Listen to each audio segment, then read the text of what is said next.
I won't ever forget that night. While it was raining and so muddy outside,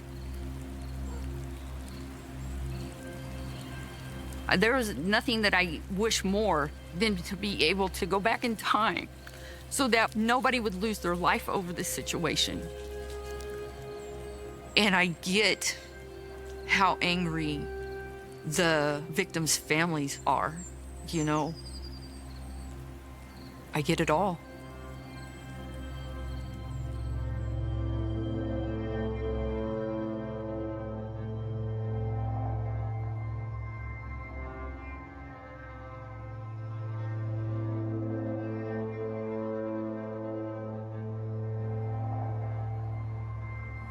I didn't want to be connected to this murder, you know, because I don't like seeing anybody abused. I did try to stop the fight, but I didn't. And so I feel responsible for a life taken that night. But by my hands, absolutely not.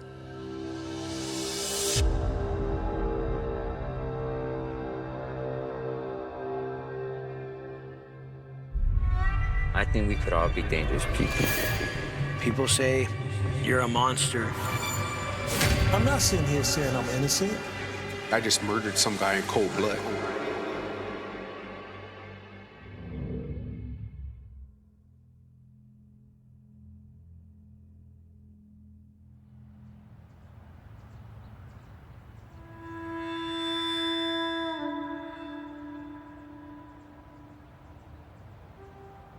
What happened here at Ashley Park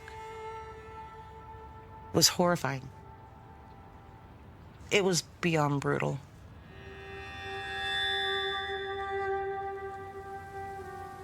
That night, my responsibility as a reporter was to find out what happened. But it was hard. I had to kind of block myself off from it, you know? When someone dies in this community, everybody feels the grief of it. People were angry. People were in shock. And I think that kind of violence stays with everyone. It never goes away.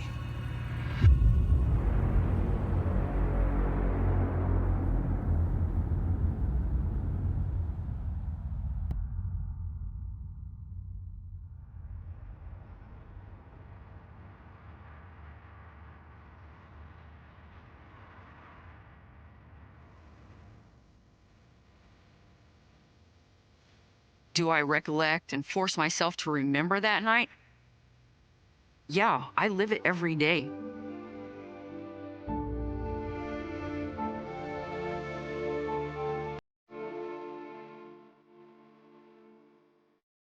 Nobody needed to be in a fight. Nobody needed to get hurt. But that's something I can't take back, you know?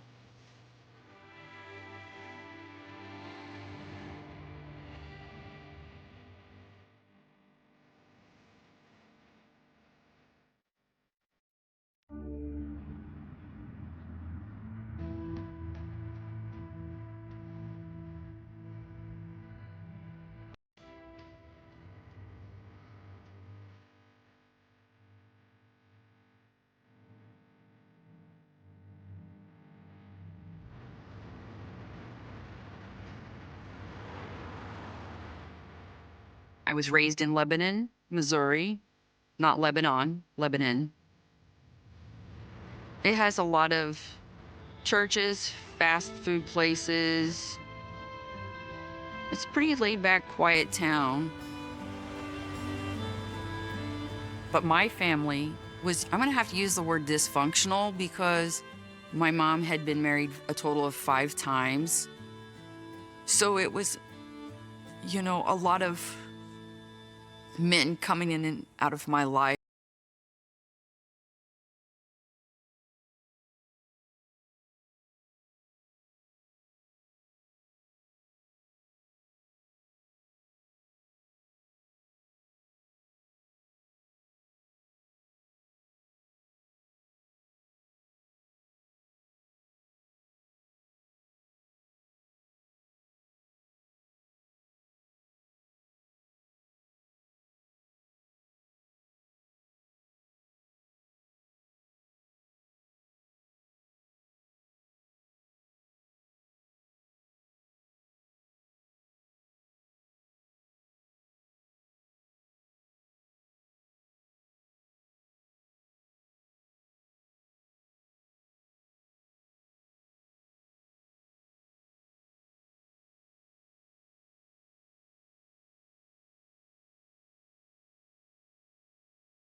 My son was my pride and joy. And so when I became a mother, I had to settle down. I ended up working as a waitress. And those days were actually good until I really didn't want to have a relationship with my ex-husband anymore. And I think that's one of the reasons why I became an alcoholic again.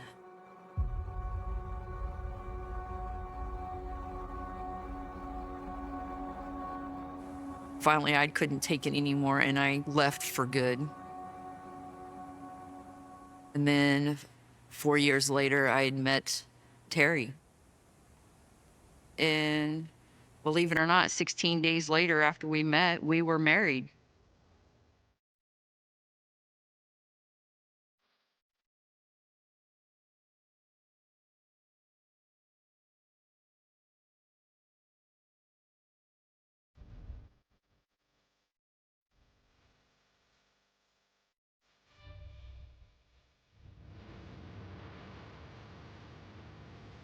We ended up moving in with his mom. And then that's when his little brother, Jerry, had moved in as well. We was like a down-to-earth family. It's still dysfunctional. Jerry and I kind of got along, but he could be a real pain at times. He was in trouble a lot. He was out for himself, just like Terry was. He was out for himself. Terry was very intimidating. I told him that, I would never stand for another man to hit me again. But he was very verbal. He told his mom what she could do. He told his little brother, Jerry, what he could do. The dynamics of the family was everybody listened to Terry. And what you were told, you did.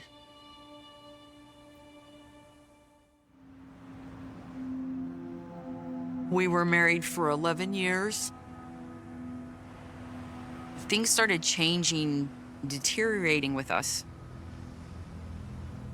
He started becoming more violent with his words. Not one time did he ever hit me. But I really lost a lot of love for him. And if it wasn't for him, I wouldn't be here today, that's for sure.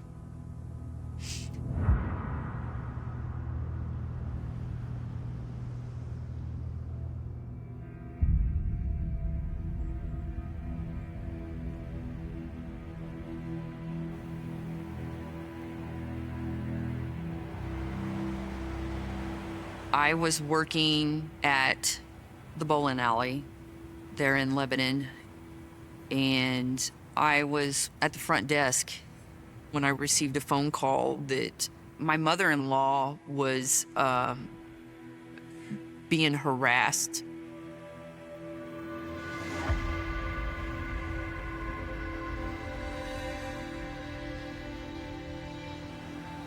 My family had been receiving phone calls that were very threatening. The unknown callers had called several different numbers. The whole family was threatened that we were all going to be killed. We didn't know the reasons why, but that night, the phone calls started again.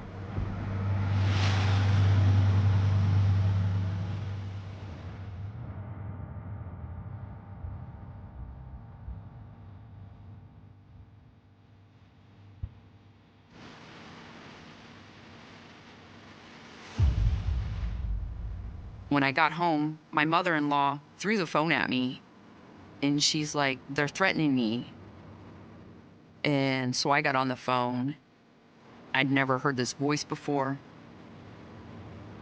And he told me he was going to, quote unquote, whoop my hillbilly ass, and that I would not survive the end of the night.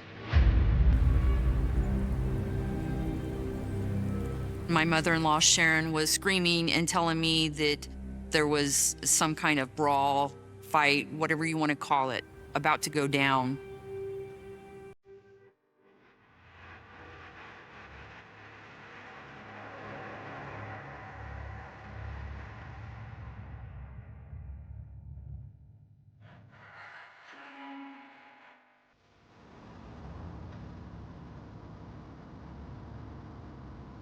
They wanted to take a stand to end the threatening phone calls.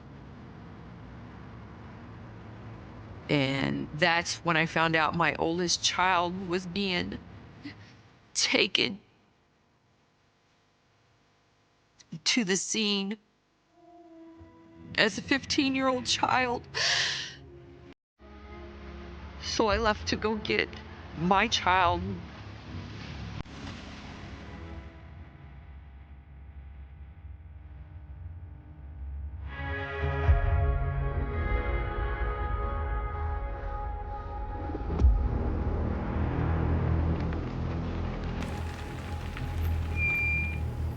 When I did get to the park, this guy come running at me, and then the next thing I know, he was in a stance, like a karate stance.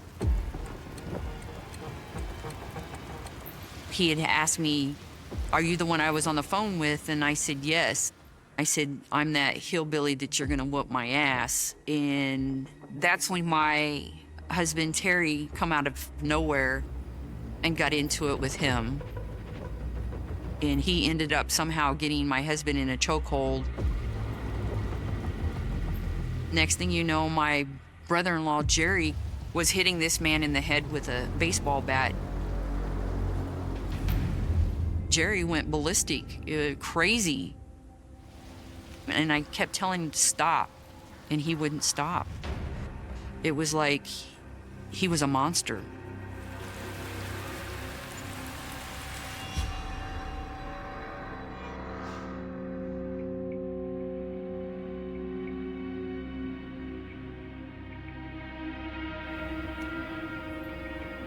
I did try to stop the fight.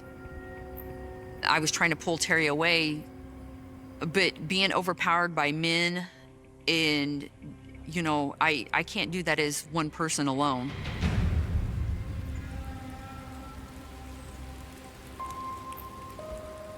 My son was involved because he was made to. And knowing that I had just watched them beat these men, I was scared.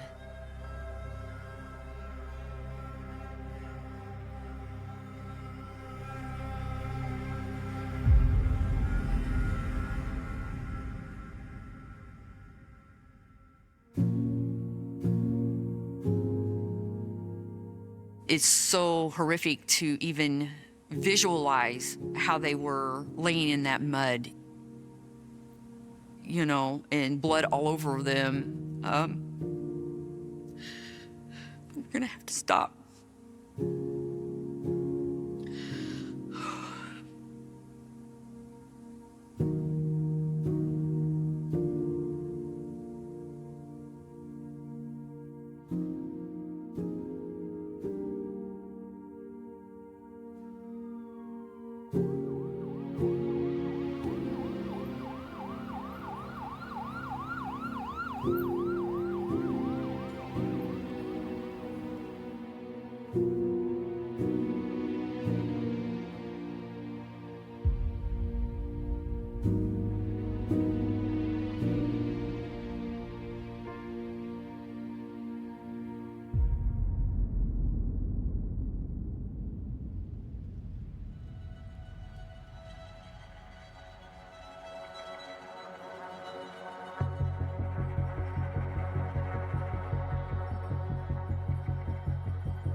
The initial call came in as a fight in progress with the kids. Nobody really thought that it was that serious of a case, and we thought that they would be gone by the time we got there. But what I was considering just a routine call was turning into homicide. My name's John Gates, and in 2007, I was a police officer for the city of Lebanon. Looking back at all the different criminal cases that I worked over the past 20 years, this would have to be the most nonsensical, because it all started over juvenile nonsense. We found out that this basically started over text to a wrong phone number.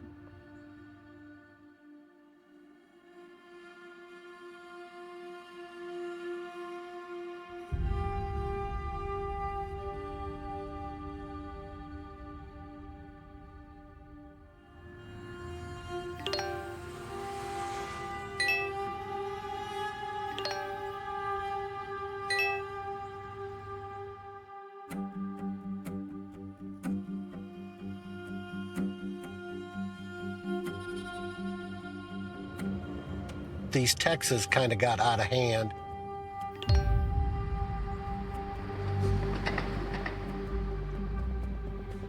But to this day, I can't imagine how or why any adult would get involved in something like this.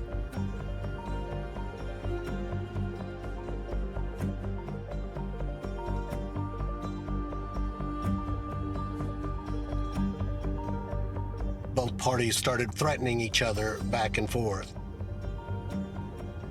And what led them to the park was the Duncans and Broyles wanted to meet to settle the score and to fight. Teenagers are the world's worst at making mistakes, but their mistake was actually showing up.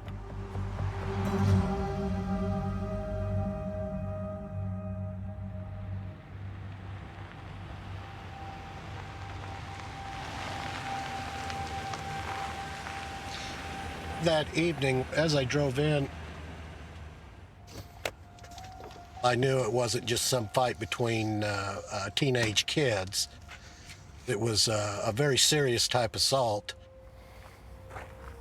And in my mind, I said, these two boys are not going to make it.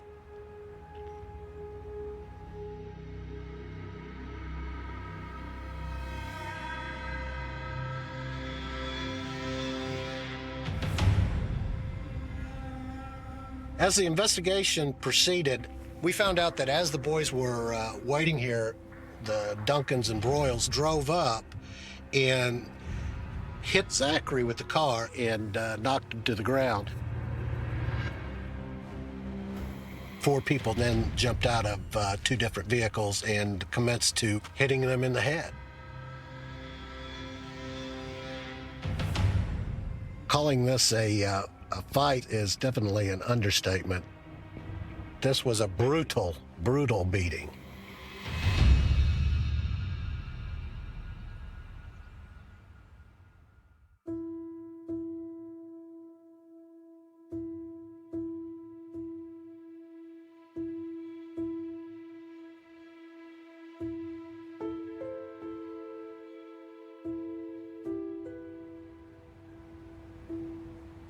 Later that evening, we received information from the trauma center that one of the boys had died from the injuries.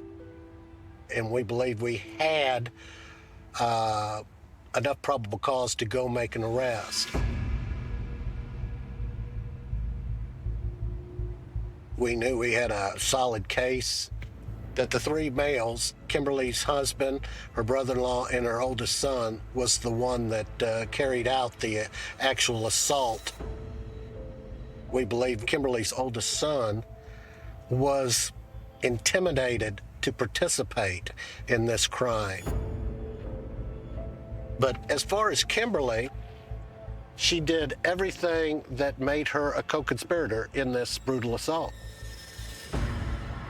She may not have necessarily swung a bat, but she was there, and it was my personal opinion that all three adults should be charged with murder.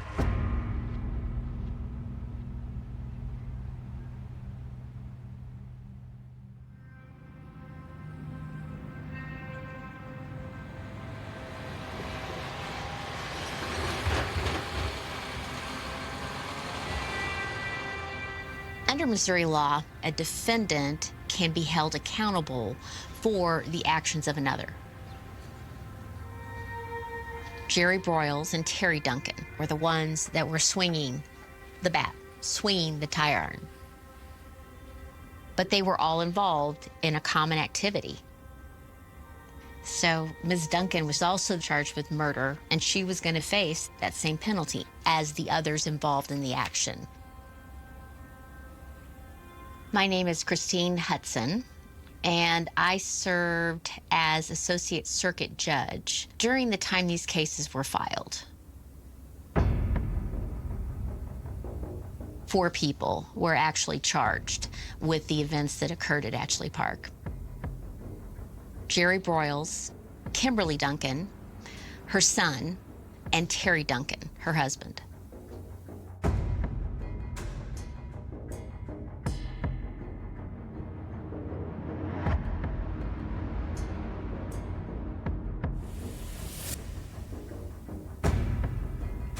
Kimberly Duncan had a common purpose with the other defendants in this case.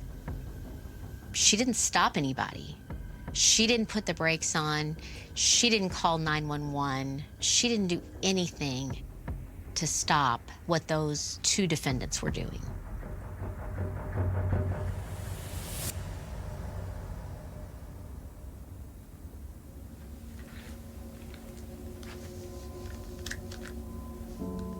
That night, I thought that somebody else had already called 911.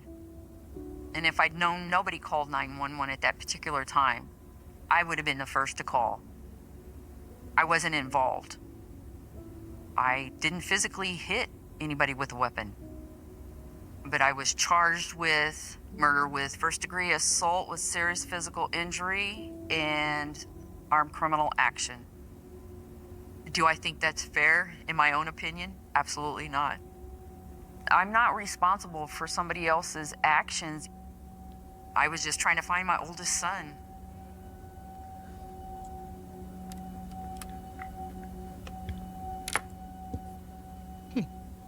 In Kimberly Duncan's mind, she didn't swing a bat, she didn't swing a tire arm, and so therefore she didn't cause the injury. But from a legal perspective, I do not believe there are any question marks over Kimberly Duncan's guilt in this case.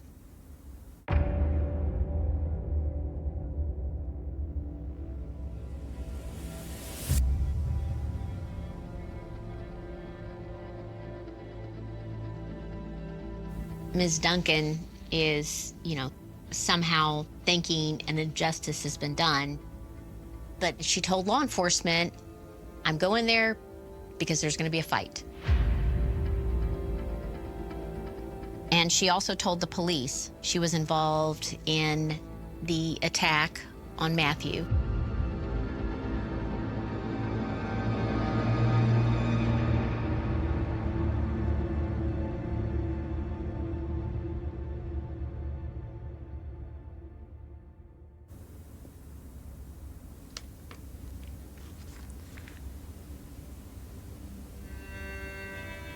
I went there and grabbed straight for the throat. I guess I was squeezing so hard I didn't pay attention. But he was hear him gasp for a breath, like that. When I heard him gasp for air, and I thought, I'm going to kill him,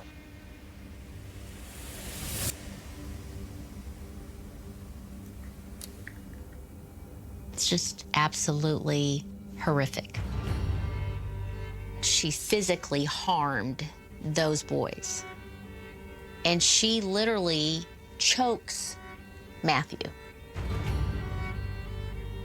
Kimberly Duncan acted with the same common purpose as both Jerry Broyles and Terry Duncan.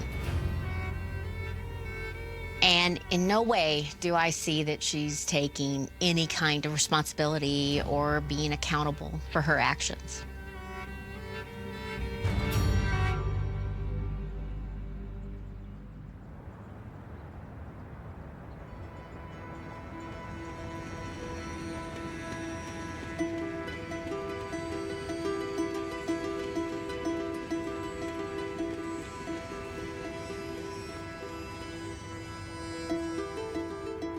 I do think some people were intimidated by our family and scared of our family. But I don't think any of us deserved a life sentence for our parts in that night, Kimberly included. Kimberly was always griping about everything. She's like the type of person that could never be happy. She was a bitch, and she treated my brother kind of crappy, but she grew on me. My name is Jerry Lowell Broyles II. Terry Duncan was my brother.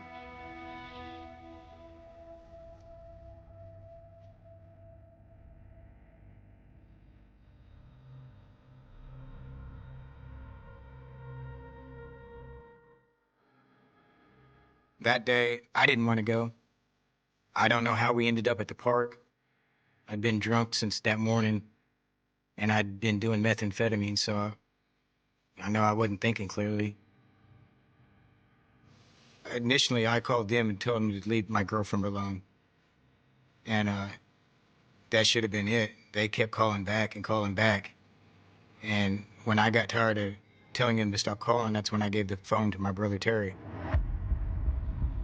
Then I remember Terry saying something about we're gonna get these boys that are threatening Mom. And you did what Terry said, or there would be hell to pay. When I pulled into the park, my impression of the boys were, I wasn't impressed, really. I didn't think they was as big and as bad as they thought they were. My intention was to shut them up, to beat them up, you know.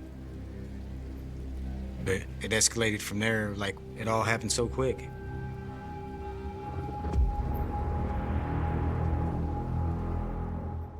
I had a metal baseball bat, and I remember hitting Zach in the back with the bat. I don't know how many times I hit him. It must have been like 8. And when he dropped, I started kicking him. Kimberly was there. She screamed a lot, like giving orders, basically. Do this and do that, and stop this and stop that. But she wasn't like hitting nobody or anything like that. Then I turned around and I seen my brother Terry tied up with Matt. So I went over and I hit Matt in the back of the head with the bat. I remember Kimberly saying my name, and that's when I just got in the truck and left.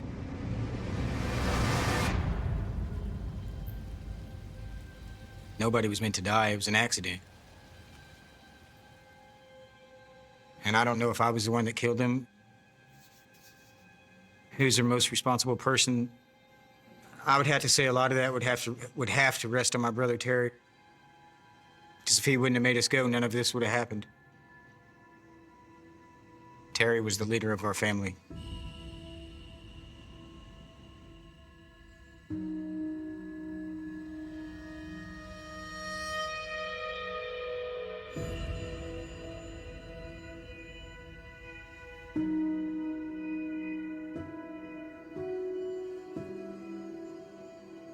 I don't know why Terry made that decision. I could never do that. Terry was my hero, you know? I wanted to be like Terry, you know? But I think suicide is a sissy way out, though.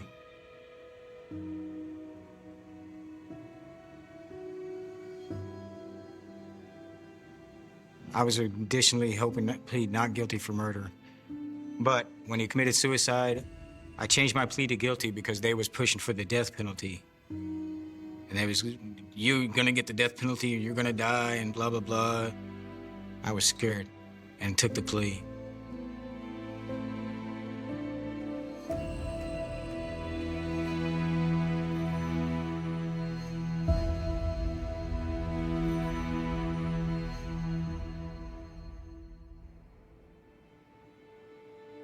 Yeah, everybody that was involved deserved to be punished. But the amount of punishment, I don't think it was fair because I don't think I'm the only one that helped partake in the murder of them, no. I don't know what to think about Kimberly pleading not guilty. I think it is a little bit of lack of responsibility. Because she was there, she was guilty on something, you know what I mean?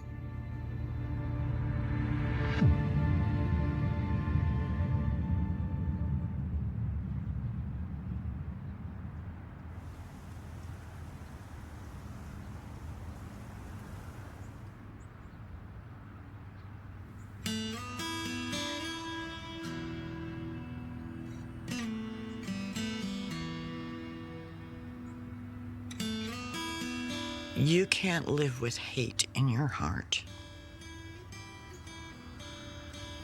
If I hate Jerry, if I hate Kim, they're not even going to know that I hate them. And so the only person that hurts is me.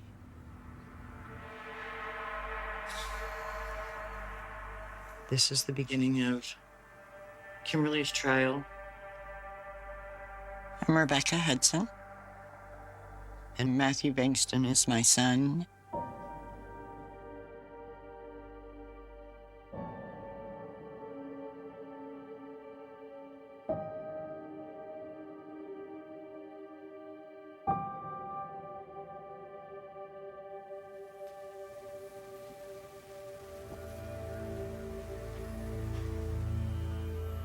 After the assault, Matthew had multiple surgeries. He was in chronic pain and on pain medications, so it was hard, especially as time went on.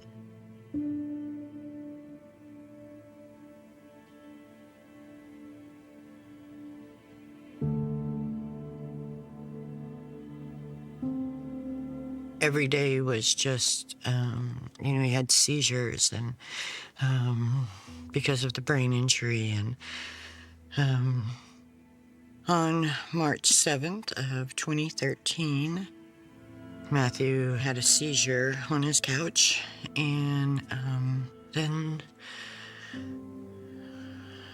that was it. He was gone.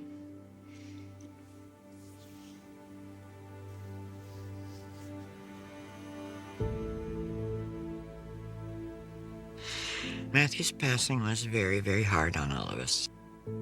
God spared him that horrible, horrible night, only to take him away a few years later. So ultimately, they took my son's life too.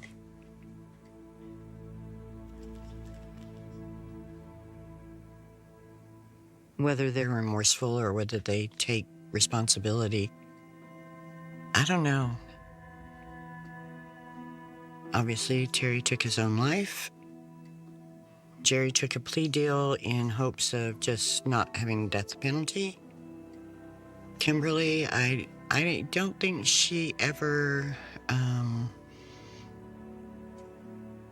felt like she was that much in the wrong.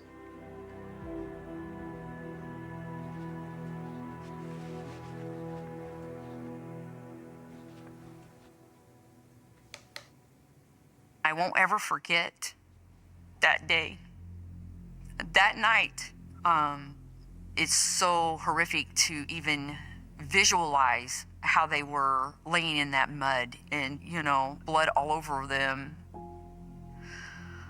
Zachary never deserved what took place that night. So I feel responsible for a life taken. But the murder of Matthew Bankston, absolutely not. I am not responsible for that. He committed suicide. I She just said that Matthew committed suicide. That is not at all right. Where she got that, I don't know.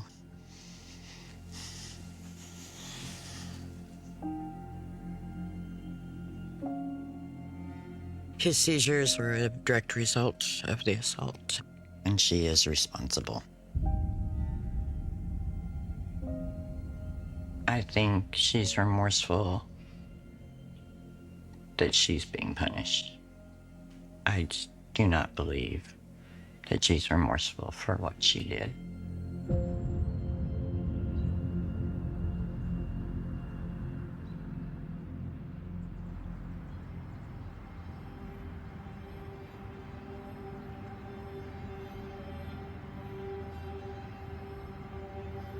I do reflect back and know that it was my family that created this.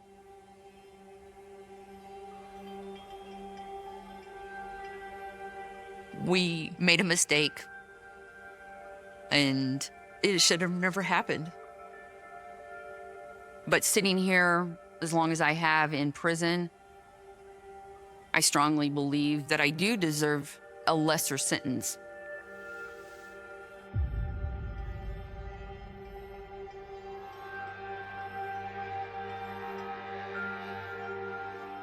I was sentenced with 2 life sentences and 2 50-year sentences running concurrent.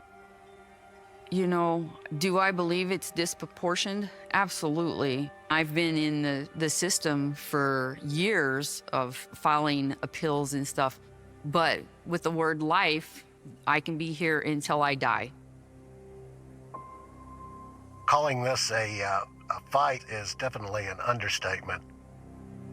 This was a brutal, brutal beating. And to this day, I can't imagine how or why any adult would get involved in something like this. In no way do I see that she's taking any kind of responsibility or being accountable for her actions. The core of what I think she's getting at is, wait, I didn't have a weapon. How could I have murdered anyone? But she physically chokes Matthew. I threw myself in that fight because Terry was in a headlock. Matthew had him in a headlock. I mean, what would you do? Did I know they were teenagers at the time? Absolutely not. And it's not okay for an adult to put their hands on children or teenagers. I lived through that kind of abuse, and I know what that feels like.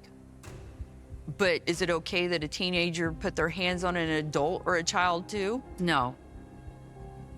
The only one I wanted to fight was my brother-in-law and my husband, because they ended up taking my son to that scene.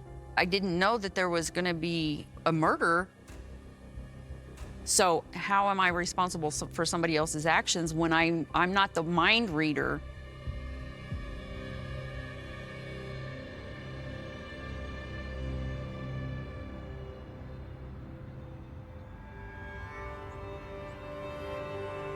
Whether they're remorseful or whether they take responsibility, I don't know.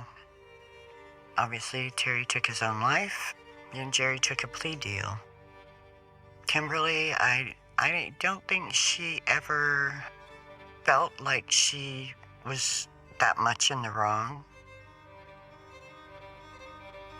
But Matthew's seizures were a direct result of the assault. She is responsible. You know, so many people have lost their lives just out of this one case alone.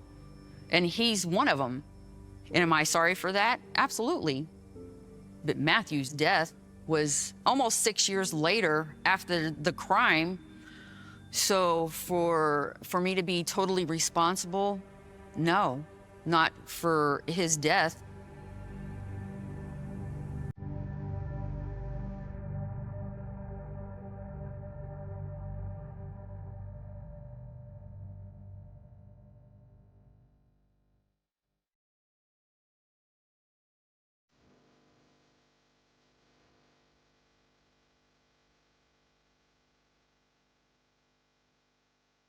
I think about this crime every day.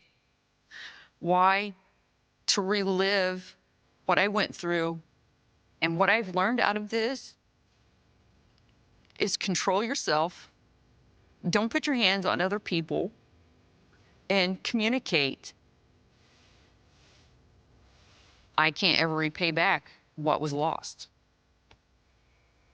But what I can do is change myself as a person, do my time that I was sentenced to do, and to be able to be a productive citizen once I leave here. Because too many people, and I can't reiterate that enough, too many people have lost their lives over this one incident. At 4:12 p.m. on a grey November afternoon in 1984, 14-year-old Emily Harper walked out of Westbrook Middle School carrying a red backpack, a half-finished math assignment, and 23 cents in her jacket pocket. Witnesses remembered the details because the details became sacred afterward. The final fragments of an ordinary life before it disappeared forever. The air smelled like rain. Wind pushed dead leaves across the parking lot in long scraping waves. Students poured through the school gates laughing, shouting, sprinting toward buses and bicycles while teachers locked classroom doors behind them. Emily stopped near the front sidewalk to speak briefly with her friend Dana Mercer. They talked for less than a minute. A test coming up Friday. Plans for the weekend. A boy Emily secretly liked. Then she smiled once, adjusted the strap on her backpack, and started walking home along Maple Street. It should have taken 12 minutes. She never arrived. At 5:03 p.m., Emily's mother called police. By 6:30 p.m., officers were knocking on doors across Westbrook asking neighbors whether anyone had seen a teenage girl with brown hair and a red backpack. Search volunteers gathered outside the Harper residence holding flashlights beneath freezing drizzle while patrol cars blocked intersections across town. Detectives believed the case would resolve quickly. Children disappeared all the time for reasons that looked terrifying at first and harmless later. Arguments with parents. Missed buses. Secret visits to friends' houses. Most returned home within hours embarrassed and exhausted. But by midnight, the optimism was dead. Tracking dogs lost Emily's scent near the intersection of Maple and Briarwood less than half a mile from her home. Search teams found no signs of struggle. No dropped books. No footprints. Nothing disturbed the wet grass along the roadside.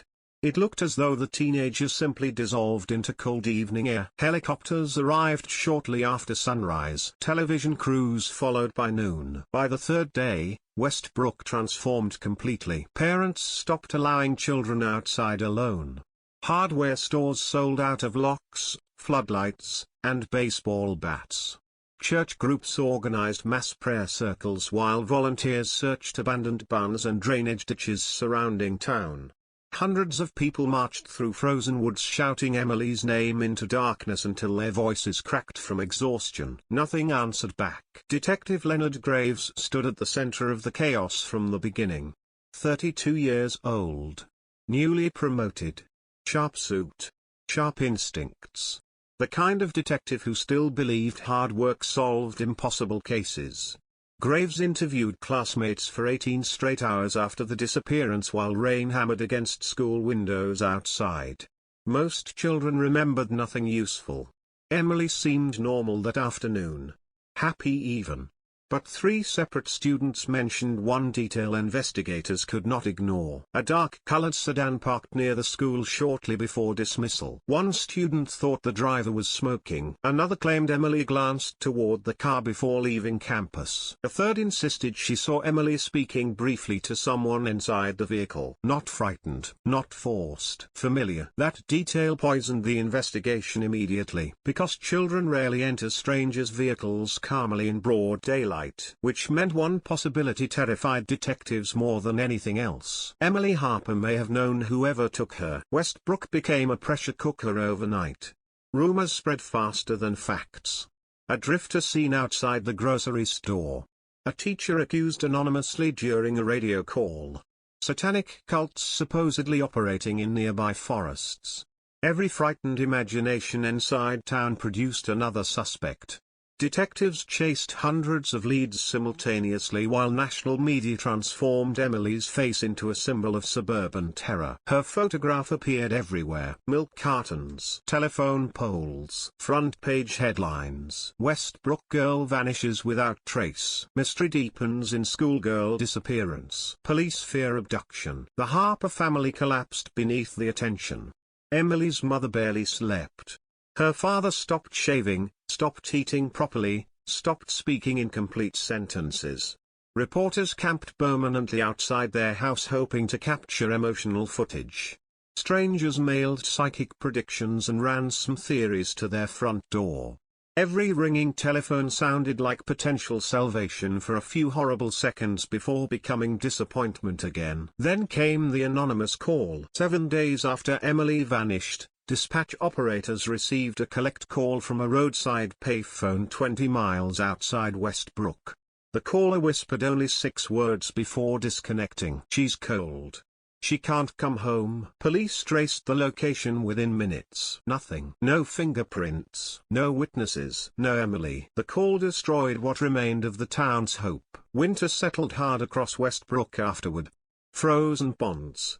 Empty playgrounds. Search crews moving silently through dead fields beneath floodlights.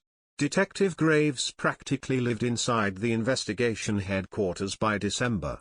Maps covered every wall. Timelines stretched across entire tables. Officers rotated constantly from exhaustion while Graves kept pushing harder, refusing to accept failure. He became obsessed with geography. Where Emily disappeared. Where witnesses saw the sedan. Where tracking dogs lost her scent. Everything centered repeatedly around Briarwood Avenue. And one house in particular. Walter Green lived directly across from the Harper family. 46 years old. Divorced. Quiet. Employed as a maintenance supervisor at a nearby paper mill. Neighbors described him as forgettable in the most unsettling way possible. Polite. Helpful. Invisible.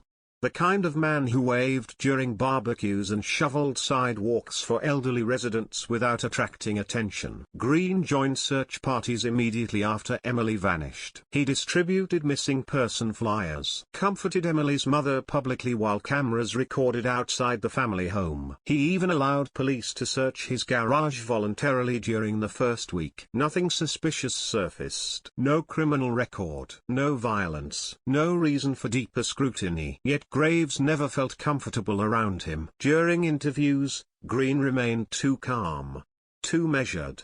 He answered every question directly without hesitation while maintaining steady eye contact that somehow felt rehearsed. Graves later admitted the feeling sounded irrational even to himself. There was no evidence against Walter Green. Just instinct gnawing quietly beneath the surface. Then another witness complicated everything. An elderly woman living near Briarwood contacted police nearly 3 weeks after Emily vanished, claiming she remembered seeing a dark sedan parked unusually close to the curb that afternoon.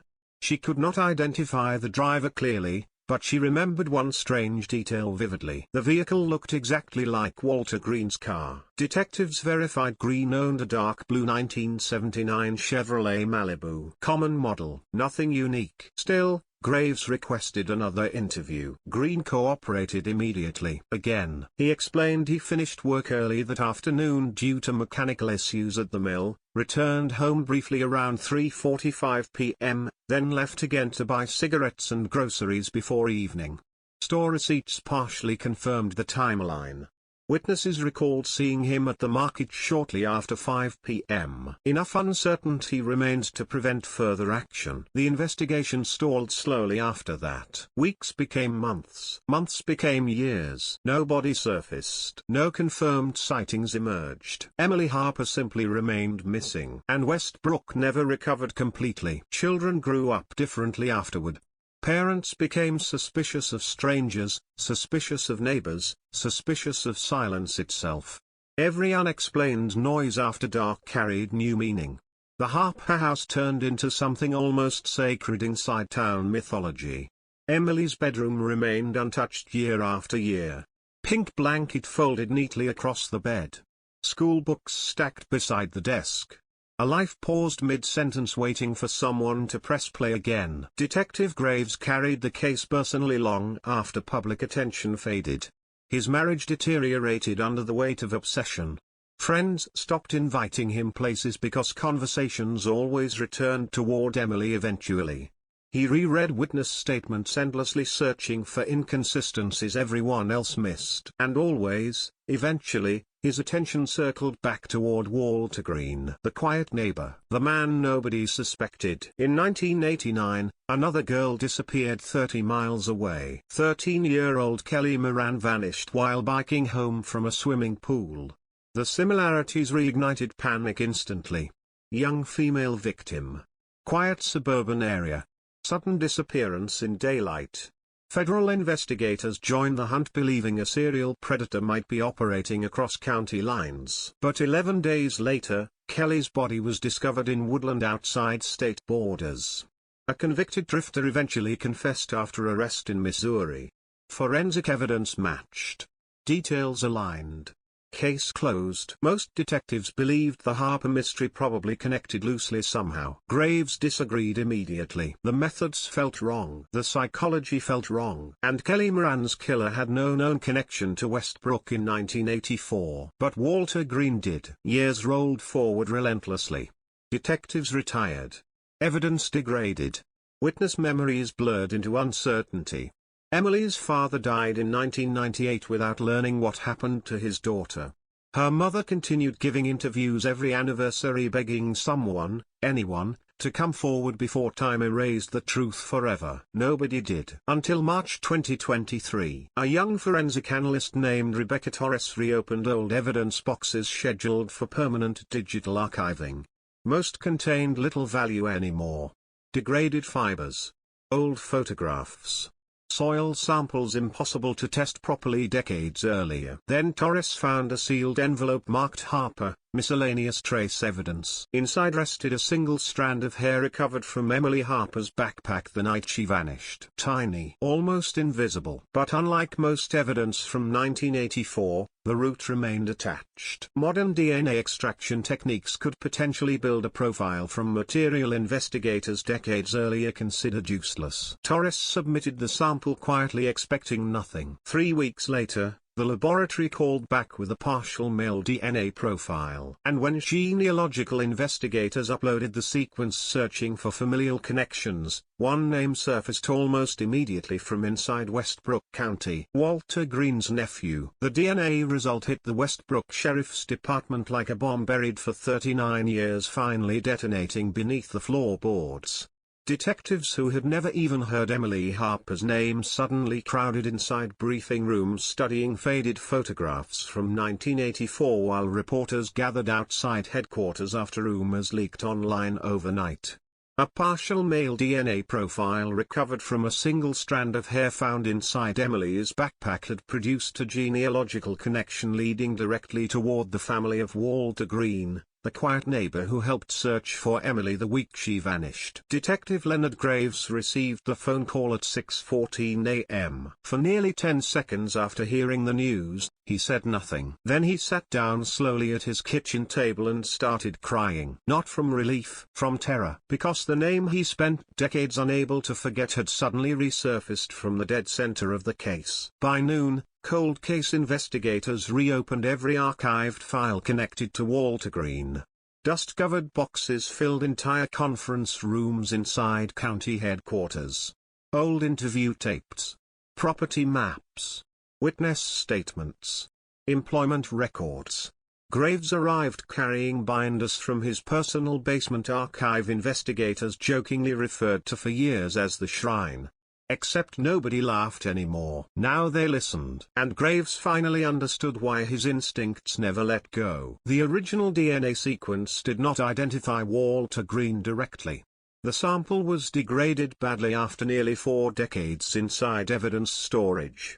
But genealogical analysts confirmed the unknown male profile shared enough markers to indicate close biological relation to Green's extended family line. The discovery changed everything immediately. Search warrants followed within 48 hours. But investigators encountered one major problem. Walter Green died in 2009. Heart failure. Age 71. Cremated. No body remained for direct comparison. The news devastated Graves more than he expected. After nearly 40 years of obsession, the man he suspected most strongly could no longer answer questions, no longer confess, no longer explain what happened to Emily Harper after school on that freezing November afternoon. Unless he left something behind. Investigators descended on Green's former property immediately. The old Briarwood house belonged now to a young family completely unaware of its connection to Westbrook's most infamous cold case until police vehicles surrounded the neighborhood before sunrise. News helicopters returned overhead for the first time in decades while neighbors watched from windows as forensic teams excavated sections of the backyard beneath floodlights. Everyone remembered the old rumors. Cadaver dogs alerting weekly near Green's tool shed in 1991. The strange smell neighbors occasionally reported during winter months. The late-night digging sounds dismissed for years as routine yard work. Most people laughed those stories away eventually. Now nobody laughed. Detectives tore apart the property carefully. Ground-penetrating radar scanned beneath the garage, patio, and garden beds while forensic anthropologists sifted through frozen soil inch by inch.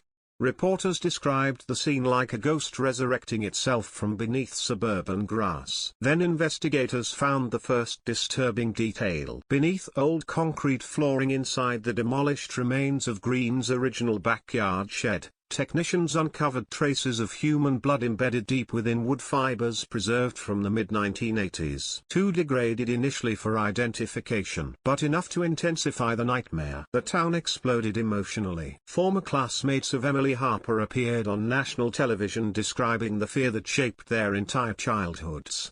Parents admitted they spent decades glancing suspiciously toward Green's house without reason they could fully explain. Old neighbors recalled moments suddenly feeling sinister in retrospect, Green offering children rides during rainstorms, Green watching silently from his porch for hours, Green volunteering constantly around local youth activities despite living alone. Nobody reported him. Nobody suspected him openly. Because monsters are supposed to look monstrous. Walter Green looked ordinary. That realization terrified Westbrook more than the DNA itself. Detective Graves buried himself completely inside the reopened investigation. Retirement vanished instantly. He spent 16-hour days reconstructing Green's life from fragmented records while younger investigators followed every lead obsessively. Financial documents revealed Green called in sick unexpectedly the day after Emily disappeared. Employment records showed he owned 2 vehicles in 1984, though detectives originally investigated only one. Utility receipts placed him near Briarwood Avenue within minutes of Emily vanishing. Small details. Forgotten details. The kind that become devastating decades later. Then investigators discovered the photographs. A former storage facility outside Westbrook contacted police after seeing media coverage surrounding Green's name.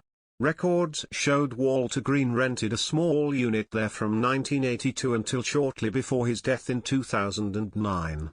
The unit technically defaulted years earlier after unpaid fees and was eventually auctioned anonymously. Police tracked the buyer immediately. Inside the recovered contents sat dozens of cardboard boxes filled mostly with junk, tools, newspapers, broken electronics, winter clothing. Then forensic technicians opened one sealed container wrapped in duct tape. Inside rested hundreds of photographs. Children, mostly girls. Some appeared candid, taken secretly from distances near parks, schools, and playgrounds.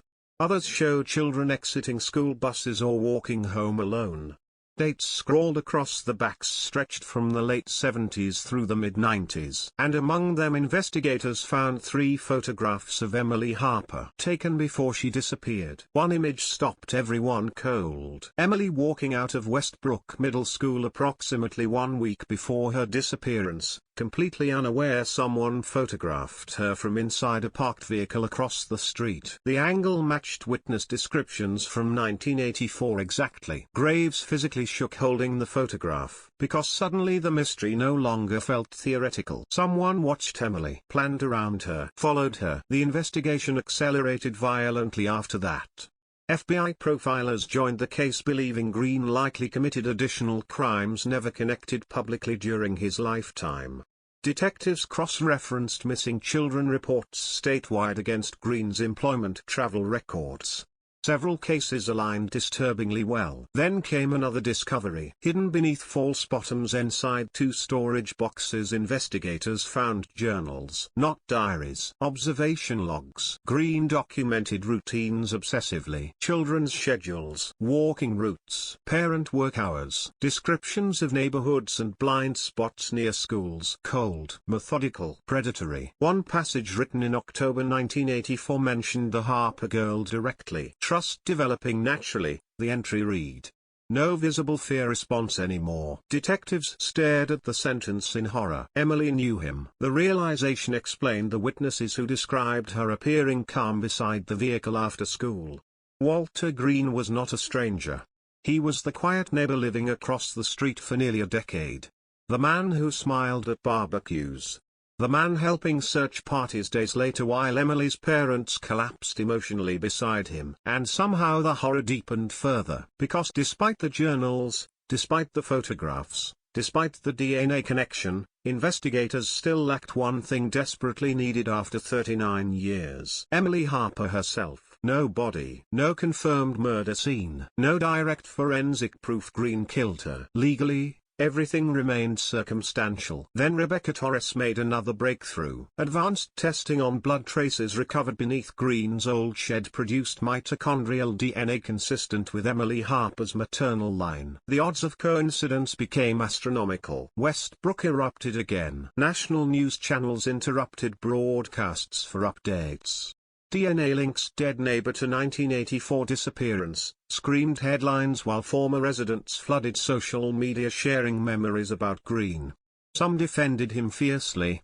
Others confessed they always felt uneasy around him but ignored their instincts out of guilt or fear of sounding paranoid. Meanwhile, Graves focused on one terrifying question. If Walter Green abducted Emily Harper in 1984, where did he take her afterward? The answer began emerging from somewhere investigators never expected. A forgotten property outside town. Land Green inherited briefly from a distant relative during the mid-80s before selling years later. 20 wooded acres near Blackwater Creek. Remote, isolated, and almost completely untouched since Green's death. Search teams arrived there 3 days later beneath freezing rain and television helicopters circling overhead. Within hours, cadaver dogs alerted near an overgrown section of earth hidden behind collapsed fencing deep inside the woods. Then one investigator uncovered something protruding from the soil. A strip of faded red fabric, the same color as Emily Harper's backpack. The moment investigators uncovered the faded strip of red fabric beneath wet soil near Blackwater Creek, silence spread through the search site like frost. Nobody spoke for several seconds. Rain tapped softly against forensic tents while camera shutters exploded from distant media barricades beyond the tree line. Detective Leonard Graves crouched slowly beside the excavation trench staring at the cloth half buried beneath roots and mud. Red canvas. Weathered, rotting, but unmistakable. The same color as the backpack Emily Harper carried the day she vanished in 1984. For nearly 40 years, Westbrook imagined this moment endlessly. Some pictured skeletal remains discovered in forests. Others believed the truth would never surface at all. But now, standing in cold woodland beneath gray skies, investigators realized something far more terrifying. Walter Green may have hidden Emily Harper less than 20 miles from town the entire time. The excavation expanded immediately. Floodlights illuminated the woods overnight while forensic anthropologists worked carefully through layers of frozen earth. Helicopters circled overhead broadcasting live footage across the country as reporters whispered updates into microphones with the kind of breathless intensity reserved for national tragedies. True crime forums exploded online. Former Westbrook residents drove hours just to stand behind police barricades staring silently toward the trees. Everybody wanted closure. Nobody was prepared for what emerged instead. At 2:17 a.m., an investigator uncovered the first bone fragment. Small, human, juvenile. Search crews stopped moving instantly. Graves removed his gloves slowly, breathing hard through cold air while forensic specialists documented the site inch by inch beneath portable floodlights. More fragments surfaced gradually over the next several hours. A partial rib. Teeth. Sections of deteriorated clothing preserved beneath compacted clay. Then they found the backpack, crushed almost flat beneath decades of soil and root growth. Still red, still holding school supplies inside. A math worksheet dated November 14, 1984 remained partially legible despite water damage and decay. Emily Harper's name sat written carefully across the top corner in blue ink. The entire search site went quiet again. Even reporters stopped speaking, because suddenly Emily Harper no longer existed as a mystery frozen in time. She became real again. A 14-year-old girl buried alone beneath frozen ground while the world above moved on without her for 39 years. Forensic confirmation arrived 2 days later. Dental records matched. The remains belonged to Emily Harper. Westbrook collapsed emotionally overnight. Church bells rang across town the morning officials announced identification publicly. Residents left flowers outside the Harper family home despite Emily's mother now living in assisted care several counties away. Former classmates cried openly during televised interviews describing the guilt they carried for decades simply because they survived growing up while Emily never had the chance. Detective Graves avoided cameras entirely. He sat alone inside the temporary command trailer near Blackwater Creek staring at excavation photographs spread across a table while rain hammered softly overhead. After 39 years, he finally found Emily. And the discovery felt nothing like victory, because forensic evidence revealed details too horrifying to ignore. Emily did not die immediately after her abduction. Fractures suggested prolonged restraint. Evidence on surviving fabric indicated she may have been held alive for several days before death. The realization transformed the case from tragic disappearance into something monstrous. Walter Green did not simply abduct Emily Harper. He imprisoned her. Then came the second discovery. While expanding excavation around the burial site, investigators uncovered traces of an older underground structure hidden beneath collapsed earth nearby. Wooden beams, rusted chains, decayed insulation material. Forensic engineers concluded a small subterranean bunker once existed on the property before being deliberately dismantled years earlier. A hidden room underground, large enough to hold someone captive. The news detonated nationally. Secret bunker linked to Emily Harper case, screamed headlines while criminal profilers compared Walter Green immediately to infamous predators who concealed victims for years behind ordinary suburban lives. The photographs from Green's storage unit suddenly looked even more sinister. Hundreds of children documented secretly over decades. Observation logs, schedules, behavioral notes. Investigators now believed Emily Harper was likely not Green's first intended target, just the first one he acted upon successfully. The FBI established a multi-state task force within days reviewing unsolved disappearances potentially connected to Green's travel history and employment records. Detectives uncovered evidence Green attended trade conferences across at least 7 states during the 80s and 90s, often near locations tied later to unresolved missing child cases. And then another chilling detail surfaced. Walter Green volunteered for years with youth outreach programs in Westbrook. School maintenance drives, community sports leagues, after-school events. He existed around children constantly without attracting suspicion. Neighbors described him as safe. That word haunted investigators afterward. Safe, because safety is exactly what predators like Green manufacture carefully over time. Trust, familiarity, normalcy. Detective Graves began reconstructing Emily's final known movements hour by hour using modern forensic mapping technology unavailable in 1984. Witness statements once considered insignificant suddenly gained devastating clarity. Several classmates recalled Emily mentioning Mr. Green offered sometimes to drive her home if weather became bad because her parents worked late occasionally. Mr. Green, not Walter, not the neighbor, the trusted adult across the street. And on November 14, 1984, rain clouds rolled over Westbrook shortly before school ended. The entire picture snapped together violently. Investigators believed Green parked near the school intentionally that afternoon, knowing Emily would recognize him immediately. Witnesses describing her calm behavior beside the vehicle now made horrifying sense.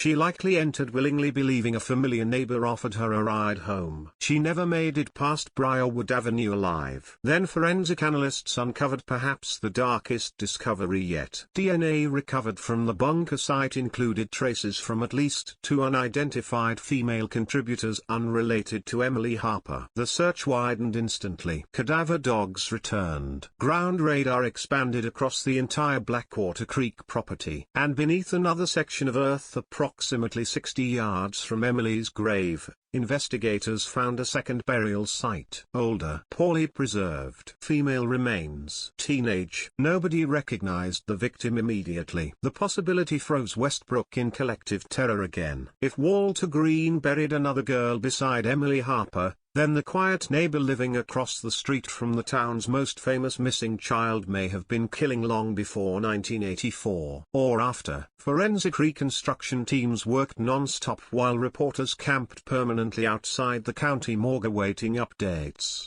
National attention intensified beyond anything Westbrook experienced even during the original disappearance decades earlier. Podcasts dissected Green's journals online. Behavioral experts debated whether he fit organized predator classifications.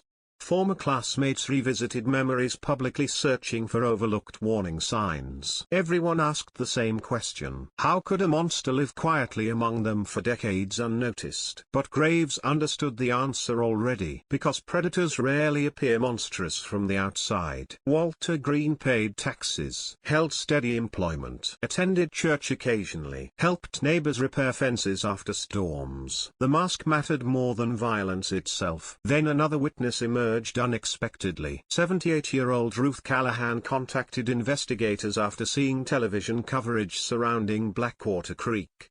In 1985, approximately 6 months after Emily vanished, Callahan reported observing Walter Green loading large plastic containers into the back of a truck late at night near the wooded property.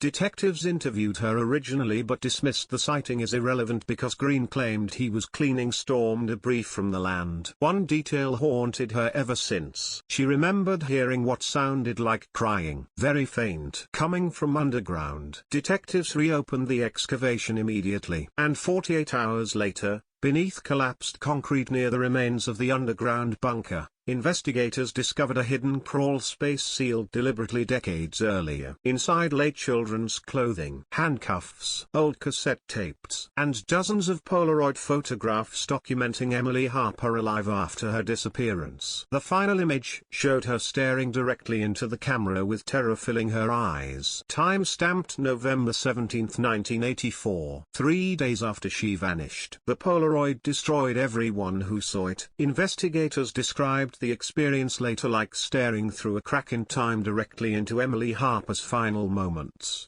The photograph showed the 14-year-old sitting against a concrete wall beneath harsh yellow light, knees pulled tightly against her chest, eyes swollen from crying. Her red backpack rested beside her on the floor.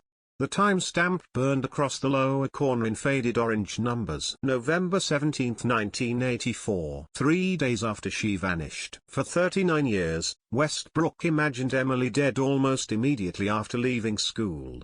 The reality proved infinitely worse. She had survived underground inside Walter Green's hidden bunker while the entire town searched desperately above her head, calling her name through darkness. And somewhere nearby, Green listened. The image leaked online within hours despite police efforts to contain it. National media exploded instantly. Emily Harper photographed alive days after disappearance, screamed headlines while television analysts debated how a predator could imprison a child undetected beneath rural property for decades. The emotional impact on Westbrook was catastrophic. Residents who joined original search parties began questioning every decision made in 1984. Search grids, dog routes, witness timelines. How close had they come to Emily while she remained alive underground waiting for rescue? Detective Leonard Graves could not stop staring at the photograph. He enlarged it repeatedly inside the forensic lab, searching for details everyone else missed. Concrete texture, lighting angles, objects reflected faintly in Emily's terrified eyes. Anything identifying the bunker more precisely. Then he noticed something strange. Emily wore a silver chain necklace in the Polaroid. But according to original evidence reports, that necklace was never recovered with her remains. Graves requested excavation teams re-examine every inch of the bunker crawl space immediately. Hours later, investigators found it hidden deliberately inside a rusted metal ventilation grate. The chain wrapped around a tiny folded piece of paper protected carefully inside plastic. A note, written in Emily's handwriting. The message contained only 9 words. Mr. Green says nobody can hear me screaming. Silence consumed the command center after investigators read it aloud. Even veteran detectives looked physically shaken, because suddenly Emily Harper stopped feeling like history. She became immediate again, a frightened child trapped underground writing secret notes while the man trusted by her family controlled every breath around her. The psychological horror surrounding Walter Green deepened rapidly afterward. FBI profilers reviewing recovered journals concluded Green displayed organized predatory behavior refined over years. The bunker itself revealed obsessive planning. Soundproof insulation lined sections of the underground walls. Ventilation systems reduced outside noise. Food wrappers recovered from sealed crawl spaces suggested Green prepared to hold victims for extended periods. This was not impulsive violence. It was architecture. Control built carefully beneath ordinary life. Then investigators restored the cassette tapes found inside the crawl space. Most contained static or damaged audio, but one recording survived. Detectives gathered silently inside the evidence lab while technicians pressed play. At first only muffled movement echoed through speakers. Metal scraping. A door closing. Then a voice emerged softly. Walter Green. Calm. Gentle. Emily, you need to stop crying. Several investigators looked away immediately. The tape continued. You scared everybody when you ran away, sweetheart. Ran away. Green was constructing a narrative for her already. Manipulation laid over terror. The same psychological strategy predators use repeatedly to isolate victims from reality itself. Then Emily's voice appeared faintly. I want my mom. Silence followed briefly. Then Green answered. You can't go home now. Detective Graves shut the recording off violently before the room could hear more. Because the voice sounded too normal. That was the worst part. No rage. No screaming. Just a quiet neighbor speaking gently to a terrified child beneath the ground while search helicopters flew overhead outside. Investigators uncovered additional evidence suggesting Emily remained captive inside the bunker at least 4 days before death. Food remnants. Water bottles. Fabric fibers matching restrained marks discovered on her skeletal remains.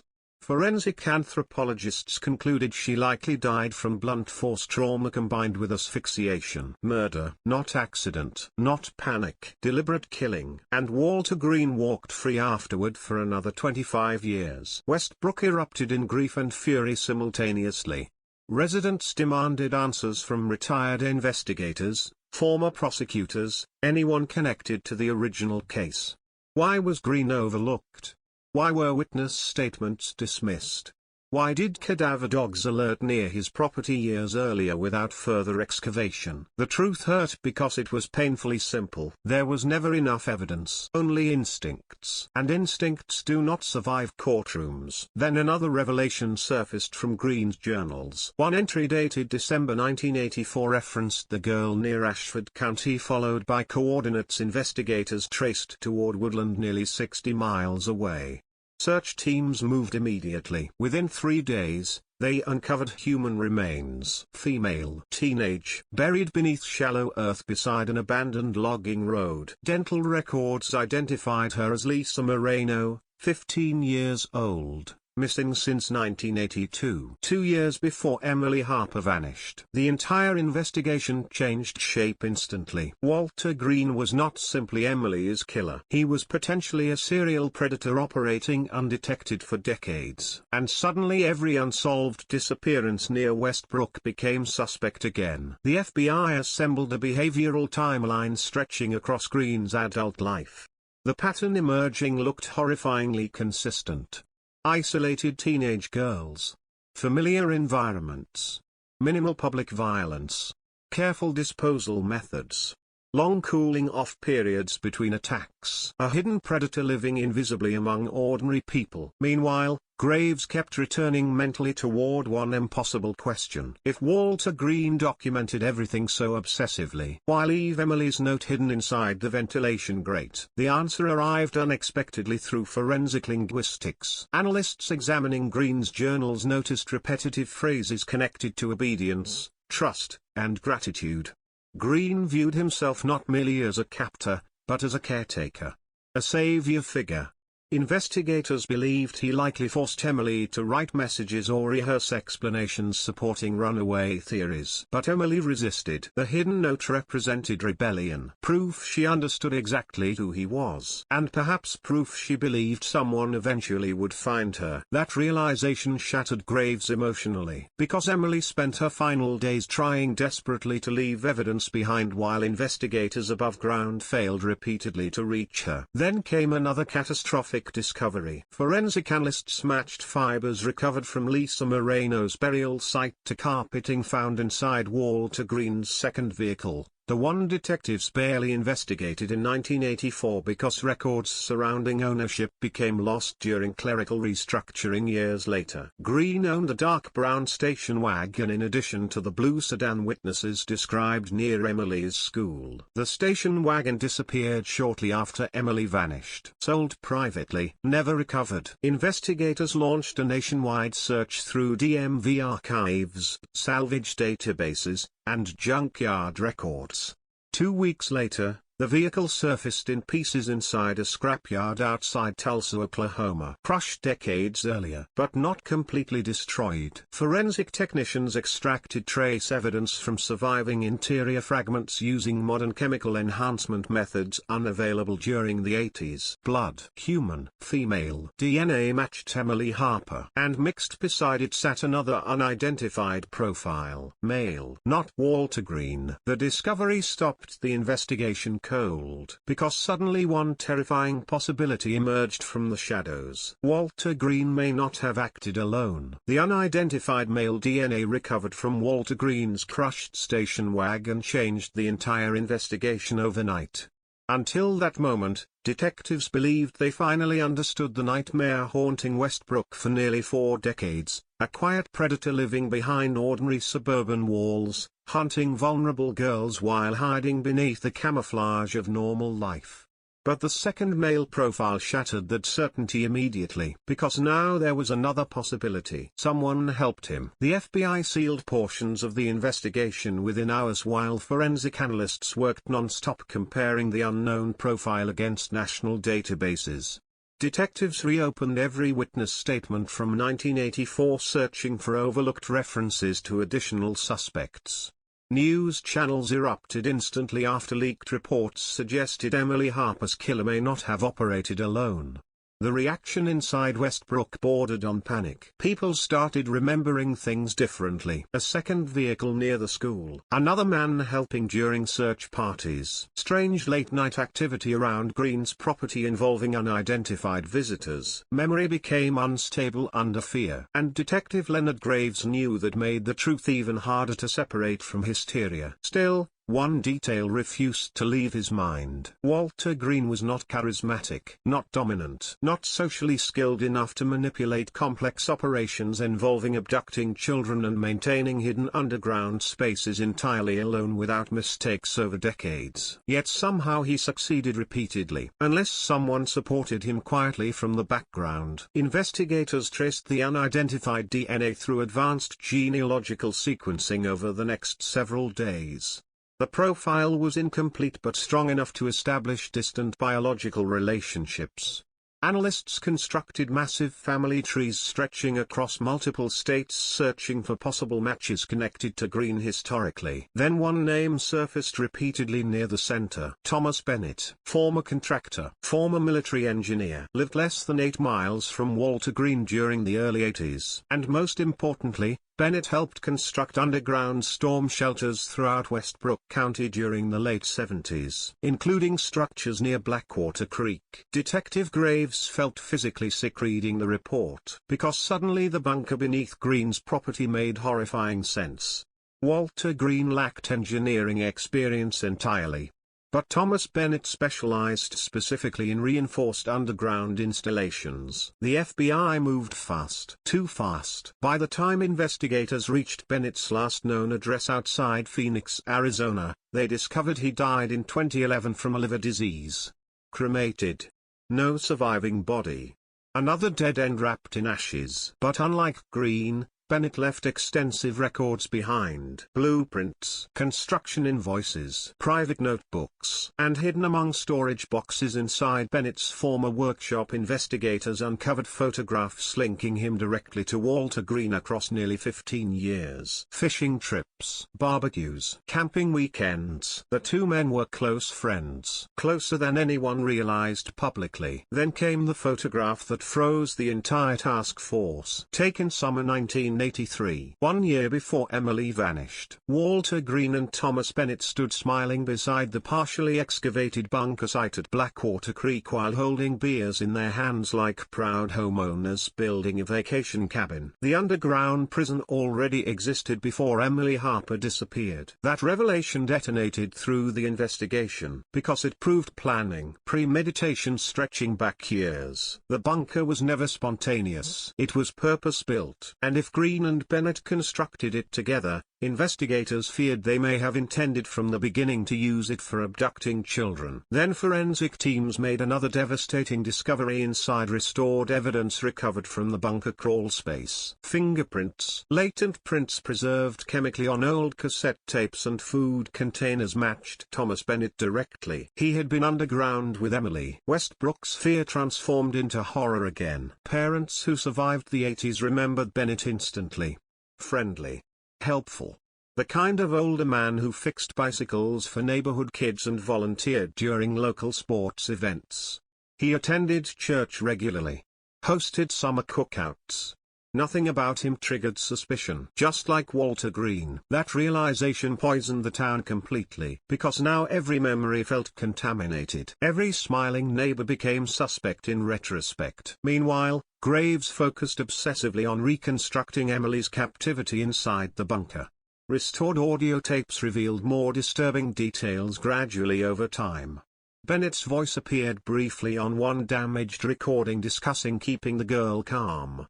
Another tape captured Emily sobbing uncontrollably while one of the men reassured her parents would stop looking eventually. The cruelty sounded clinical, patient, experienced, and investigators began fearing Emily Harper may not have been the first child held underground there. The unidentified remains discovered near Lisa Moreno suddenly became far more important. Forensic reconstruction teams worked carefully for days before finally identifying the victim as Angela Pierce, 16 years old, missing from northern Colorado since 1978. 6 years before Emily vanished. Thomas Bennett worked construction projects near Angela's hometown during that exact period. The pattern exploded outward rapidly afterward. Another missing girl connected loosely to Green's travel records in 1987. A teenage runaway last seen near one of Bennett's contracting sites in New Mexico. The FBI officially announced a multi-state serial homicide investigation within 2 weeks. And still the darkest question remained unanswered. How many victims existed total? Detective Graves barely slept anymore. He surrounded himself with timelines and photographs inside temporary task force headquarters while younger investigators watched the old detective move through evidence like a man haunted by ghosts only he could see. Graves understood something others missed initially. Predators like Green and Bennett survive through invisibility, not brilliance, not magic. Communities protect them unconsciously because nobody wants evil living next door. Westbrook trusted these men because trusting neighbors felt safer than imagining monsters beneath ordinary smiles. Then another witness emerged unexpectedly. A retired truck driver named Calvin Doyle contacted investigators after seeing Bennett's face on television. In 1986, Doyle claimed he stopped overnight near Blackwater Creek after engine trouble forced him off the highway. While sleeping inside his truck around 2 a.m., he heard screaming from deep inside nearby woods. A child screaming, then suddenly silence. Doyle reported the incident originally to county deputies who dismissed it as animals. One detail stayed buried in his memory ever since. He saw two men leaving the woods afterward carrying shovels. One matched Walter Green. The other resembled Thomas Bennett. Search teams returned immediately to Blackwater Creek with expanded excavation orders. What they uncovered horrified even veteran forensic investigators. Additional burial sites. 3 more. 2 juvenile females. 1 unidentified male child approximately 12 years old. The remains dated across nearly a decade. The underground bunker site transformed officially into one of the largest serial child homicide investigations in regional history. And beneath all the horror, another disturbing realization surfaced quietly among investigators. Walter Green and Thomas Bennett operated for years without detection because their crimes blended perfectly into the era itself. During the 70s and 80s, missing teenagers often became labeled runaways quickly, especially girls from unstable homes. Record sharing between states remained poor. DNA technology barely existed. Communities trusted familiar men automatically. Predators understood that. They depended on it. Then Rebecca Torres uncovered perhaps the most chilling evidence yet. While reviewing restored journal pages recovered from Green's storage unit, she noticed repeated references toward the third room. Investigators originally assumed the phrase described sections of the underground bunker, but the layout did not match. There were only 2 confirmed chambers beneath Blackwater Creek, unless another structure existed elsewhere. Graves immediately revisited Bennett's old blueprints from county construction archives.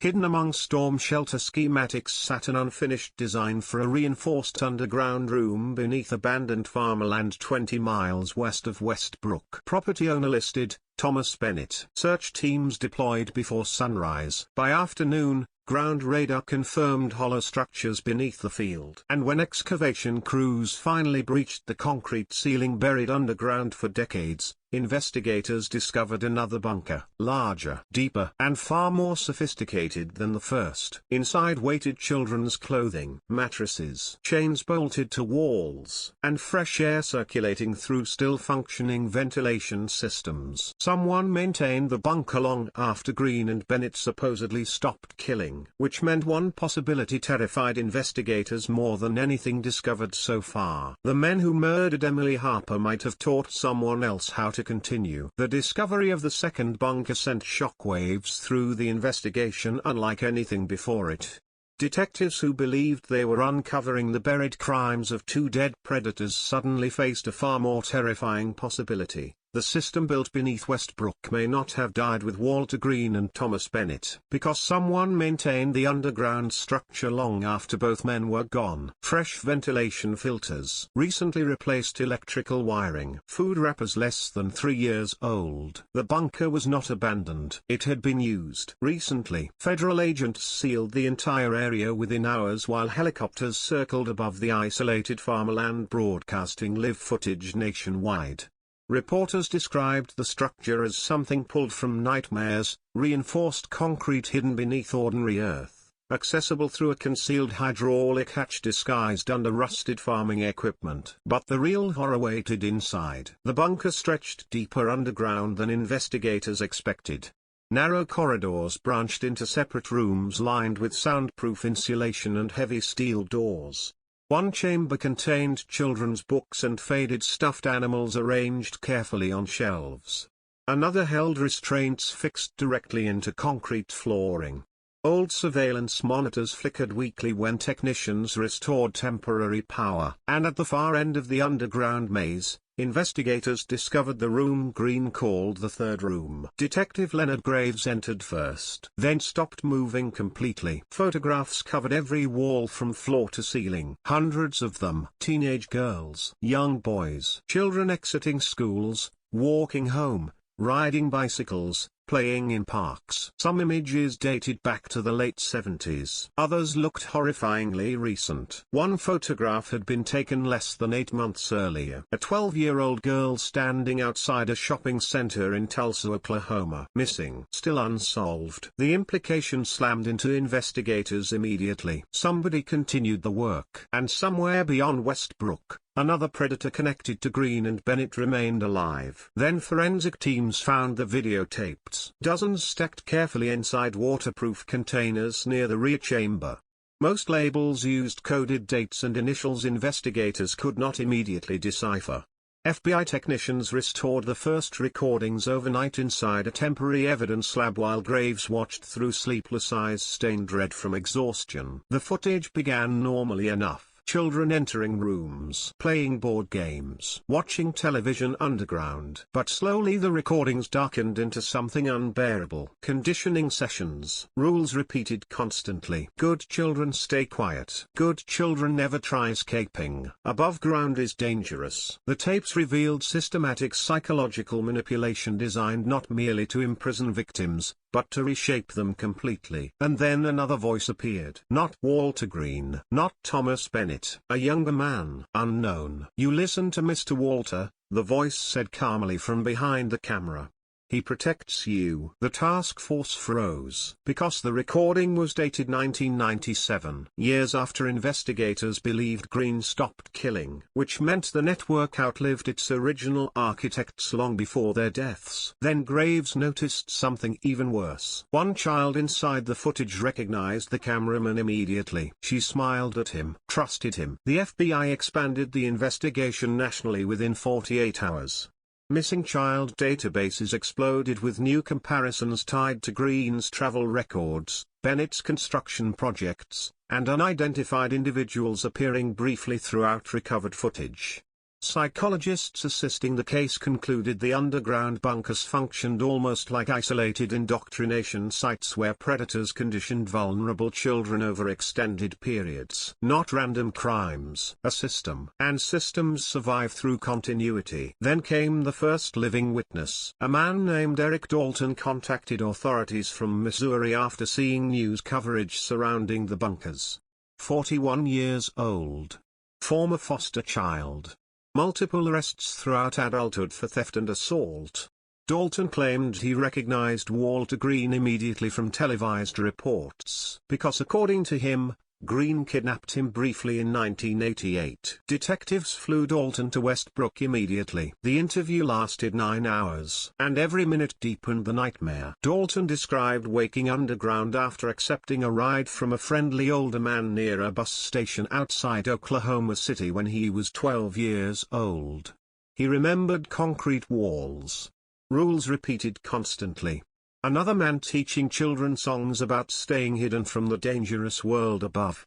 Dalton escaped after several days through a ventilation shaft while the adults argued elsewhere inside the bunker. Police never believed his story afterward. Authorities classified him as a runaway inventing fantasies. But Dalton remembered one detail perfectly. The older man everybody obeyed underground was named Walter. Another man called him Mr. Green. Detective Graves felt physically ill hearing the testimony, because it confirmed the predators operated across state lines for years while victims slipped repeatedly through broken systems unnoticed. Then Dalton revealed something else. There was another kid there, he whispered quietly. A boy. Younger than me. What happened to him? Graves asked. Dalton stared silently toward the floor. He didn't leave. The room went completely still. Search teams returned immediately toward the second bunker, focusing now on unexplored sections beneath collapsed tunnels previously considered structurally unsafe. Engineers drilled through sealed concrete barriers while forensic specialists monitored air quality underground. Then one wall broke open and the smell hit first. Decay, old earth, death. Inside waited a hidden burial chamber. Small skeletal remains lined shallow graves beneath concrete flooring wrapped carefully in deteriorated blankets. Investigators uncovered 4 juvenile victims before stopping excavation temporarily due to emotional collapse among team members. One child still wore a baseball jersey. Another clutched fragments of a stuffed rabbit. Forensic analysts estimated some remains dated as recently as the early 2000s. Long after Walter Green's supposed final known crimes. Long after Thomas Bennett's death, which meant someone else continued abducting children underground after them. The country reeled again. News coverage transformed from historical cold case investigation into active serial predator hunt. Parents across multiple states flooded missing child hotlines believing old disappearances might connect somehow to the bunker network. Social media exploded with theories ranging from organized trafficking rings to generational cult operations hidden beneath rural communities. And somewhere inside the chaos, Detective Graves became convinced one truth mattered above everything else. Predators do not invent systems like this overnight. They inherit them. The thought haunted him constantly afterward. Then Rebecca Torres uncovered another breakthrough hidden inside Green's journals. Several entries referenced The Apprentice repeatedly during the late 90s. Green described the individual as obedient, patient, and ready for responsibility. No name, only initials. DC. Investigators searched every known associate connected to Green and Bennett. One stood out immediately. Daniel Carter, former teenage neighbor living 2 houses from Walter Green during the late 80s. Troubled childhood. Juvenile arrests. Disappeared from Westbrook completely in 1999. No stable employment records afterward. No consistent address history. And most importantly, DNA from a cigarette recovered recently inside the second bunker matched Daniel Carter directly. He was alive. And he had been underground recently. The FBI launched a nationwide manhunt within hours. Then came the final blow. Reviewing surveillance footage from nearby highways around the farmland bunker, analysts identified a dark pickup truck leaving the property only 3 nights before investigators arrived. Registered owner, Daniel Carter. Inside the passenger seat sat a young girl investigators could not identify. Alive, terrified, and staring directly toward the camera as the truck disappeared into darkness. The surveillance image spread across every major news network in America before sunrise. A grainy highway camera frame. A dark pickup truck cutting through midnight rain 3 nights before investigators discovered the second bunker. Behind the wheel sat Daniel Carter, older now, heavier, nearly unrecognizable from his teenage photographs in Westbrook yearbooks. But it was the passenger seat that froze the nation. A young girl, blonde hair, thin face pressed against the glass, eyes wide with unmistakable fear. Alive. For the first time since Emily Harper disappeared in 1984, the investigation stopped being about the past alone. Somewhere beyond the flood of headlines and police barricades, a child was still trapped inside the machinery Walter Green and Thomas Bennett built decades earlier. The FBI classified the case as an active child abduction emergency within minutes. Every available agency moved. Roadblocks expanded across 3 states. Highway patrol units scanned traffic camera networks searching for the pickup's movements while federal analysts reconstructed Daniel Carter's fragmented life after disappearing from Westbrook in 1999. The pattern emerging looked horrifyingly deliberate. Aliases, cash-only employment, short-term rentals near rural highways, storage units, abandoned properties. Carter moved like someone trained carefully never to exist in one place long enough to be noticed. Exactly the kind of behavior Walter Green would teach. Detective Leonard Graves barely left headquarters anymore. Coffee cups stacked around his desk beside maps covered in colored pins stretching across half the country. Every hour mattered now. Every delay increased the possibility another child might disappear forever into the underground world Green created. Then investigators uncovered the first direct link between Carter and a recent missing person case. 12-year-old Olivia Bennett vanished from Tulsa 8 months earlier after leaving a grocery store parking lot alone for less than 4 minutes while her mother returned a shopping cart. Security footage captured only fragments, a dark pickup passing slowly near the exit, then Olivia gone completely. No body, no ransom, no confirmed sightings afterward. Until now, the girl in the passenger seat matched Olivia almost perfectly. The revelation detonated nationally. Television anchors interrupted broadcasts continuously with updates. Parents flooded hotlines reporting suspicious bunkers, strangers, underground structures, abandoned sheds. Fear spread beyond Westbrook now. Every rural road in America suddenly looked dangerous. And deep beneath the panic, investigators realized something even more disturbing. Daniel Carter may have spent years selecting victims while authorities focused entirely on cold cases connected to Green and Bennett. He learned patience from masters. Then came the journals. FBI cryptographers finally decoded sections of shorthand recovered from Walter Green's later notebooks. Several entries described Carter directly beginning around 1993. Daniel responds well to isolation. Daniel understands the rules below. Daniel knows why children must stay hidden. The words felt less like mentorship and more like indoctrination. Psychologists reviewing the material reached a chilling conclusion quickly. Daniel Carter was likely groomed by Green from adolescence. Not merely an accomplice, a replacement. The realization reshaped everything investigators believed about the bunker system. Carter grew up near Walter Green. Witnesses from Westbrook remembered the lonely teenager constantly helping Green with yard work and repairs during the 90s. Some neighbors even joked Green treated Carter like the son he never had. Nobody understood what that really meant. Then investigators discovered Carter's biological father died violently when Daniel was 8 years old. His mother struggled with addiction afterward. Child Protective Services records described severe neglect throughout his childhood. Exactly the kind of vulnerable child predators target. Walter Green did not just abduct victims. He cultivated successors. The thought haunted graves constantly afterward, because somewhere between Emily Harper's murder and the present day, Daniel Carter transformed from damaged child into predator himself beneath Green's influence. And now another child sat trapped beside him inside that pickup truck. The breakthrough came unexpectedly from Arizona. A gas station clerk contacted authorities after recognizing Carter from television broadcasts. 2 days earlier, a nervous man matching his description stopped overnight near Flagstaff accompanied by a silent young girl who appeared frightened and exhausted. Surveillance footage confirmed it immediately. Olivia Bennett was alive. Federal agents mobilized instantly toward northern Arizona while analysts traced the pickup's route through highway cameras across rural backroads leading toward mountainous desert territory littered with abandoned mining communities. Then another discovery hit. Carter purchased industrial generators, water filtration equipment, and bulk canned food supplies repeatedly over the previous 18 months using fake identities. He was preparing for long-term underground survival. Another bunker almost certainly existed somewhere ahead. Search teams raced against time while weather deteriorated rapidly across the region. Helicopters scanned remote canyon systems. Thermal drones swept abandoned mining tunnels through freezing desert nights.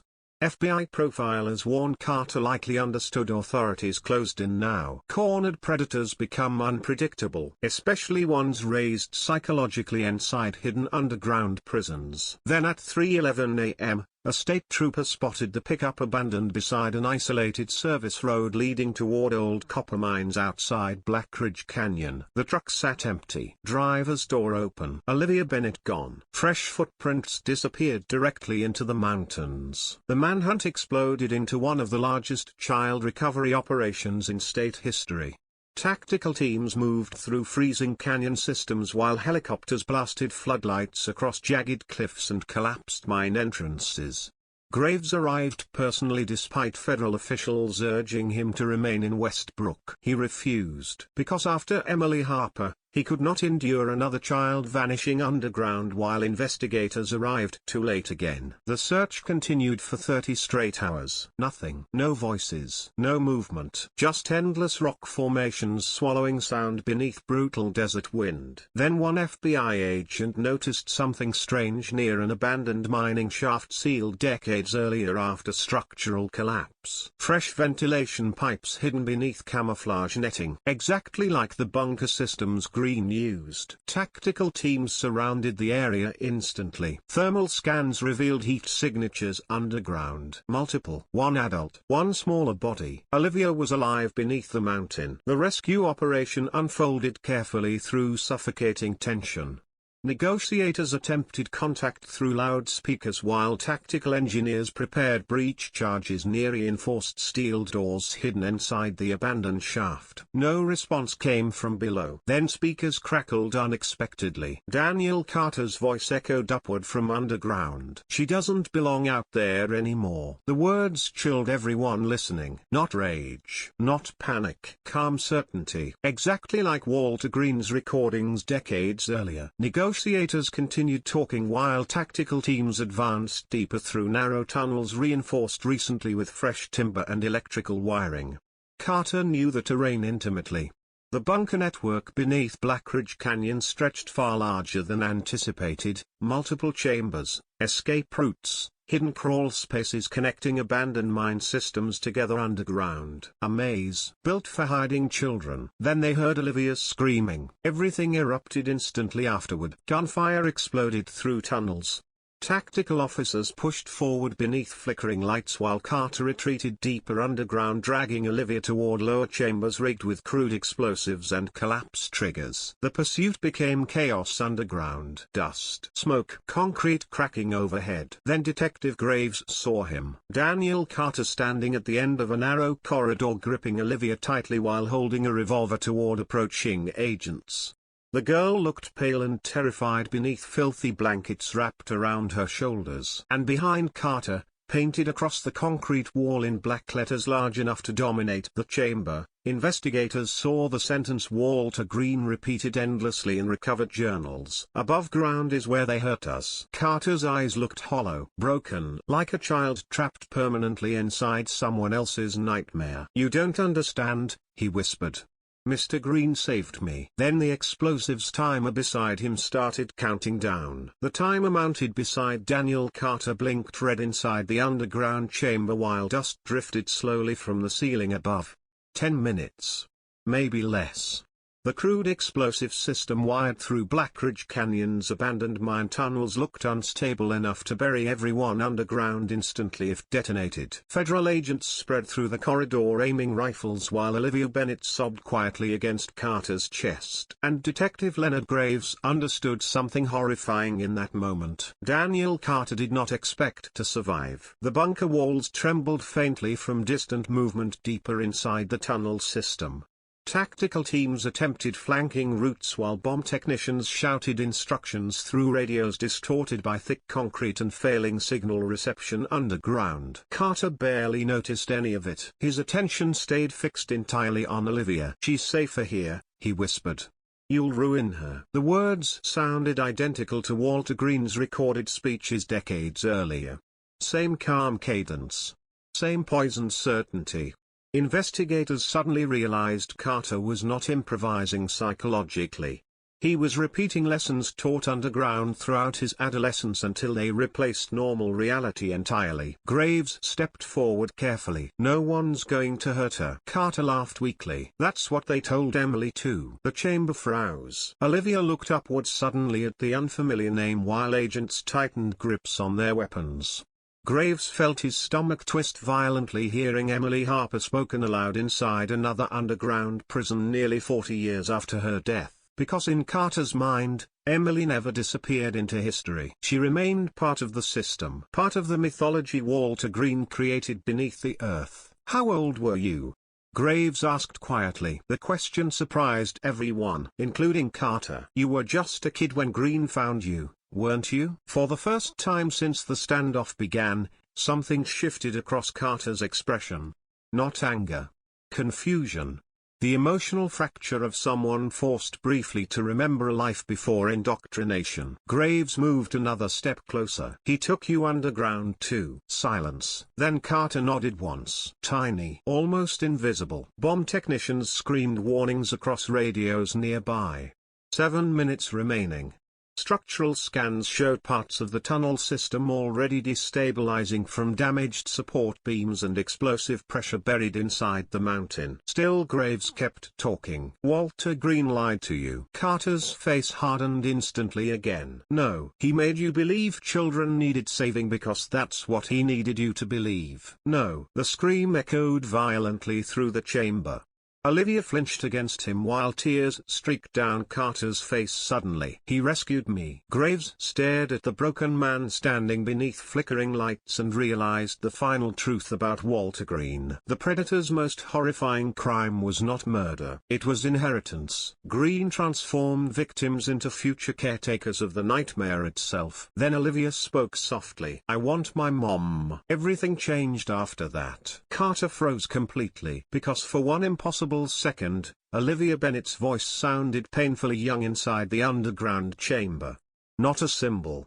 Not part of Green's twisted ideology. Just a terrified 12-year-old child wanting to go home. And suddenly Daniel Carter looked exhausted. The rage drained from him slowly. The certainty faded. Behind him the countdown timer continued flashing red through drifting dust while tactical officers prepared desperately for breach assault. 5 minutes. Carter lowered the revolver slightly. She'll forget me up there, he whispered. Olivia shook violently.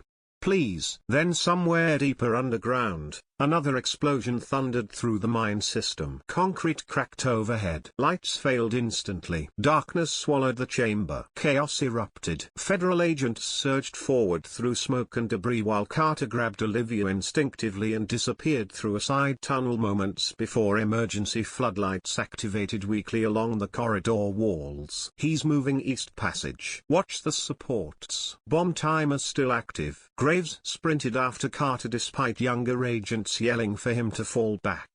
The tunnels narrowed sharply ahead, forcing tactical teams single file through suffocating darkness while alarms echoed from damaged generators underground. Then Graves heard Olivia screaming again. The sound came from below. A hidden staircase descended deeper beneath the mine into sections not appearing on recovered schematics. Carter knew the underground maze intimately. He moved through darkness like someone returning home, because this was home to him. A world beneath the world. The pursuit descended through collapsing tunnels lined with old mining rails and exposed wiring sparking violently against stone walls. Dust choked the air.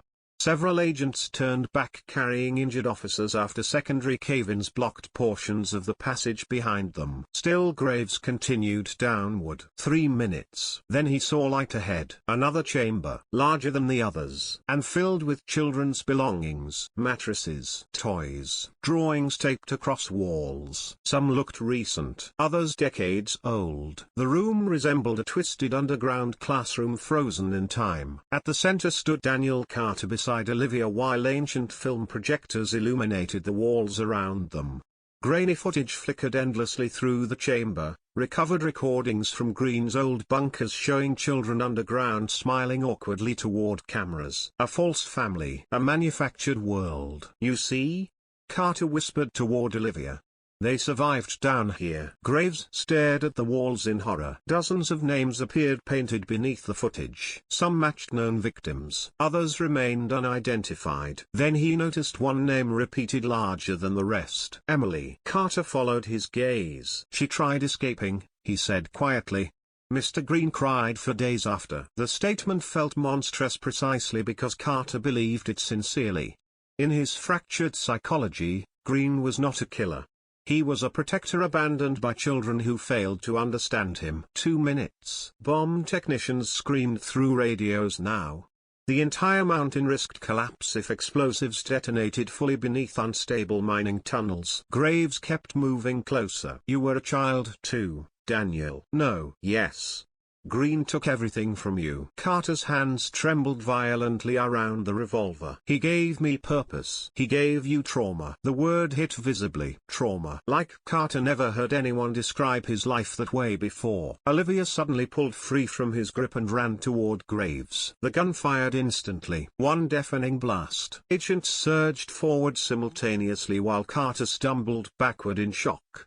Graves grabbed Olivia and dropped behind concrete debris as tactical officers flooded the chamber aiming rifles. Daniel Carter stood alone near the projector light, bleeding heavily from his shoulder after agents returned fire. And somehow he looked relieved. Not afraid. Just tired. The countdown timer mounted beside old generator equipment reached 30 seconds. Carter stared toward the flickering footage covering the bunker walls. Mr. Green said someday they'd all come back underground.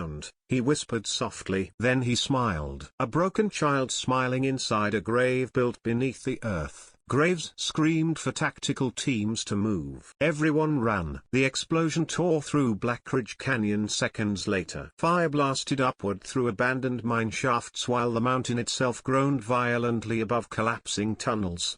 Shockwaves hurled agents across rocky ground outside as sections of canyon wall imploded beneath clouds of smoke and debris visible for miles. And somewhere beneath thousands of tons of collapsing stone, Daniel Carter vanished forever. Olivia Bennett survived. Barely. Paramedics carried her from the canyon wrapped in thermal blankets while helicopters thundered overhead broadcasting live footage worldwide.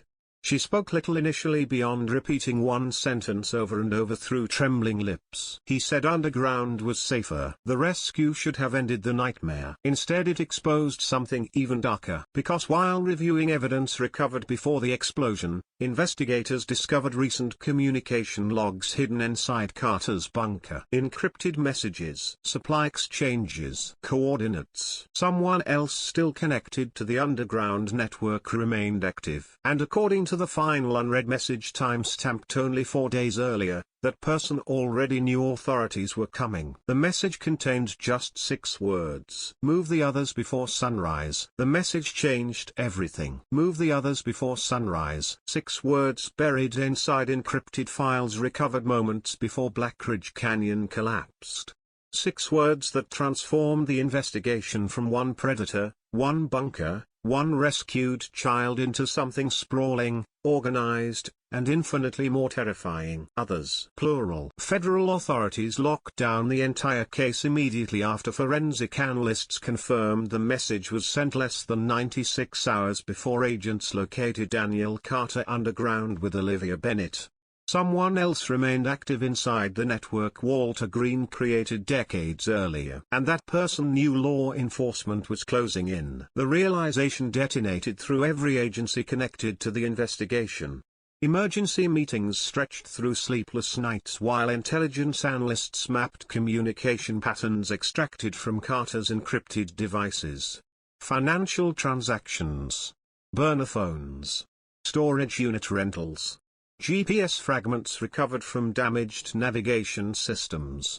Tiny clues scattered across years of careful movement. Every trail pointed toward one conclusion. The network never ended. It evolved. Detective Leonard Graves sat silently inside the temporary federal command center outside Black Ridge Canyon while agents moved frantically around him beneath glowing screens and radio chatter. Olivia Bennett remained hospitalized under psychiatric supervision after enduring months underground with Carter. She barely spoke. When doctors asked simple questions, she answered cautiously like someone waiting for permission. But one detail haunted everyone treating her. Olivia referred repeatedly to the caretakers, plural, not Daniel alone. "You have to stay quiet when the caretakers visit," she whispered during one interview. "Or they send you lower, lower." The word froze investigators instantly, because Black Ridge Canyon contained only 2 confirmed underground levels before the explosion sealed most tunnels permanently. Unless deeper chambers existed, nobody reached in time. Search teams returned immediately despite structural instability warnings. Engineers drilled remotely through collapsed tunnel systems while thermal imaging scanned buried voids beneath the mountain. What they discovered horrified everyone again. Additional underground spaces remained intact far below the original bunker. Empty now. Mattresses still warm. Food containers recently opened. Children's drawings scattered across concrete floors. Someone evacuated victims shortly before federal agents arrived. The rescue operation came too late. Again, Graves nearly collapsed hearing the report. Emily Harper haunted him constantly now. A child trapped underground while search teams unknowingly stood above her. And decades later history repeated itself beneath another mountain with other unnamed victims disappearing into darkness moments before rescue arrived. The cycle continued because predators adapted faster than investigators. Then Olivia finally gave them another name. During a late-night interview with trauma specialists, she mentioned a woman called Miss Evelyn. Not prisoner, not victim. Caretaker. According to Olivia, Evelyn brought food underground, taught lessons to children, and punished anyone attempting escape. She appeared older than Carter. Calm. Soft-spoken. Like a teacher, Olivia whispered. A female accomplice. The revelation stunned investigators. Public imagination surrounding the case centered entirely around male predators, Green, Bennett, Carter. But now authorities faced another disturbing possibility. Women participated too. The FBI began combing historical records connected to Green and Bennett, searching for female associates overlooked previously. Hundreds surfaced. Neighbors. Volunteers. Church workers. Teachers.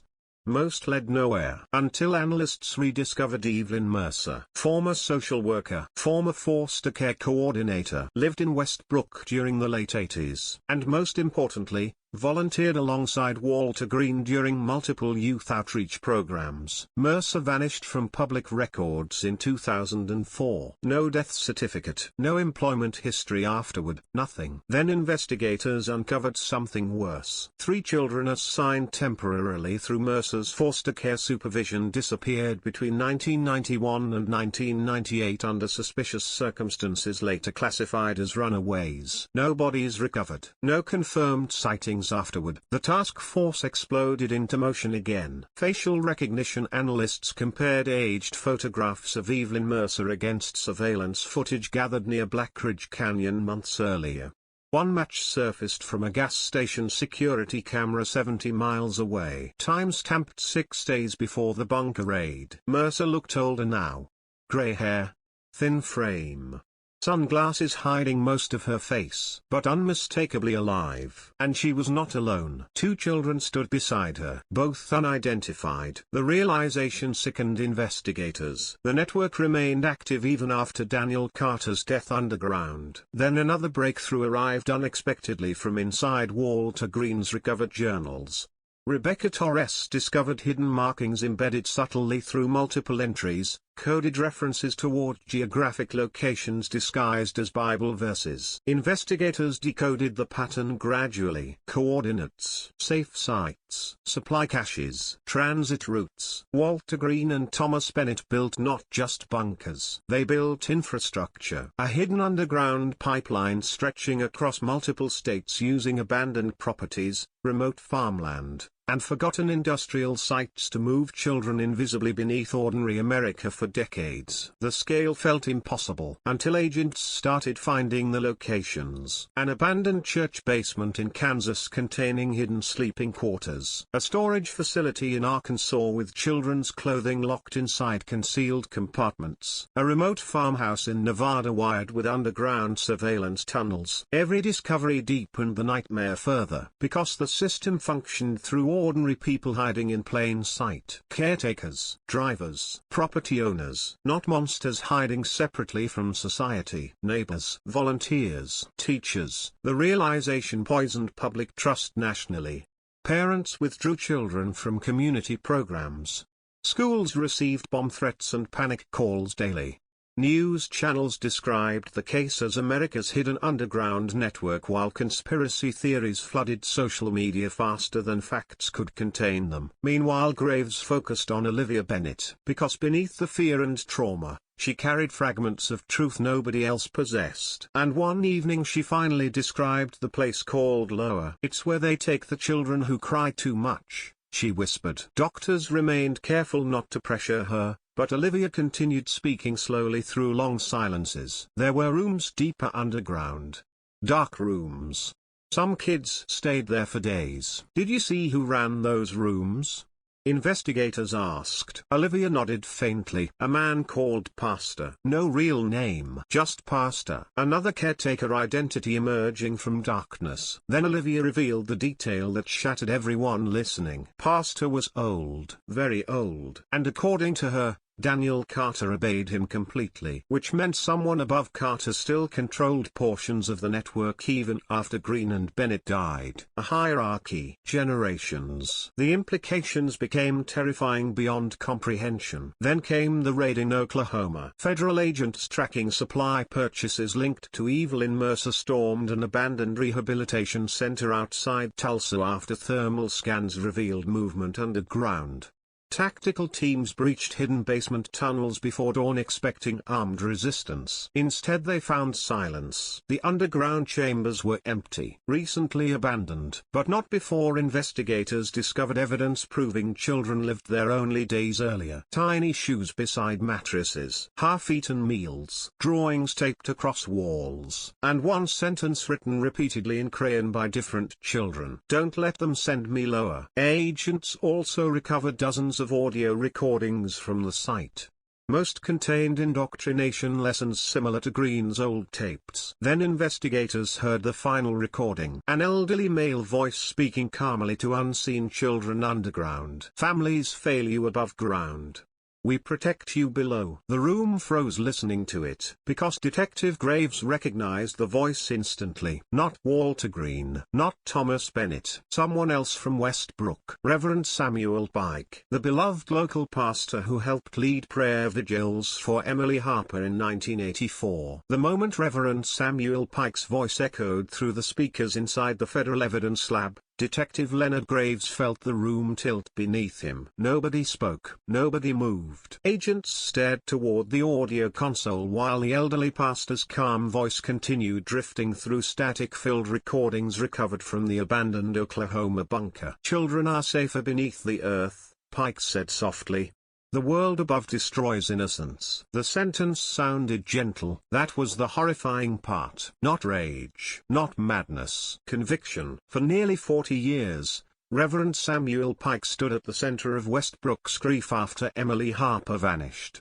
He organized candlelight vigils, comforted families during funerals, led community prayer circles begging God to protect missing children.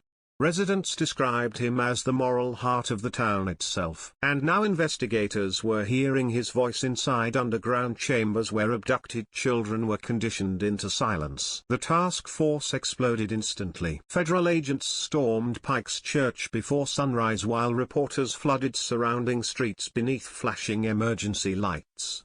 Elderly church members gathered outside weeping openly as armed tactical teams carried evidence boxes from the building hour after hour. Inside Pike's private office, investigators uncovered photographs linking him directly to Walter Green and Thomas Bennett stretching back decades. Camping trips, construction projects, church retreats. The three men appeared together constantly throughout the 70s and 80s. Always smiling, always ordinary. Then came the ledger. Hidden behind false shelving beneath Pike's office floorboards sat handwritten records documenting transfers, placements, and corrections dating back nearly 30 years.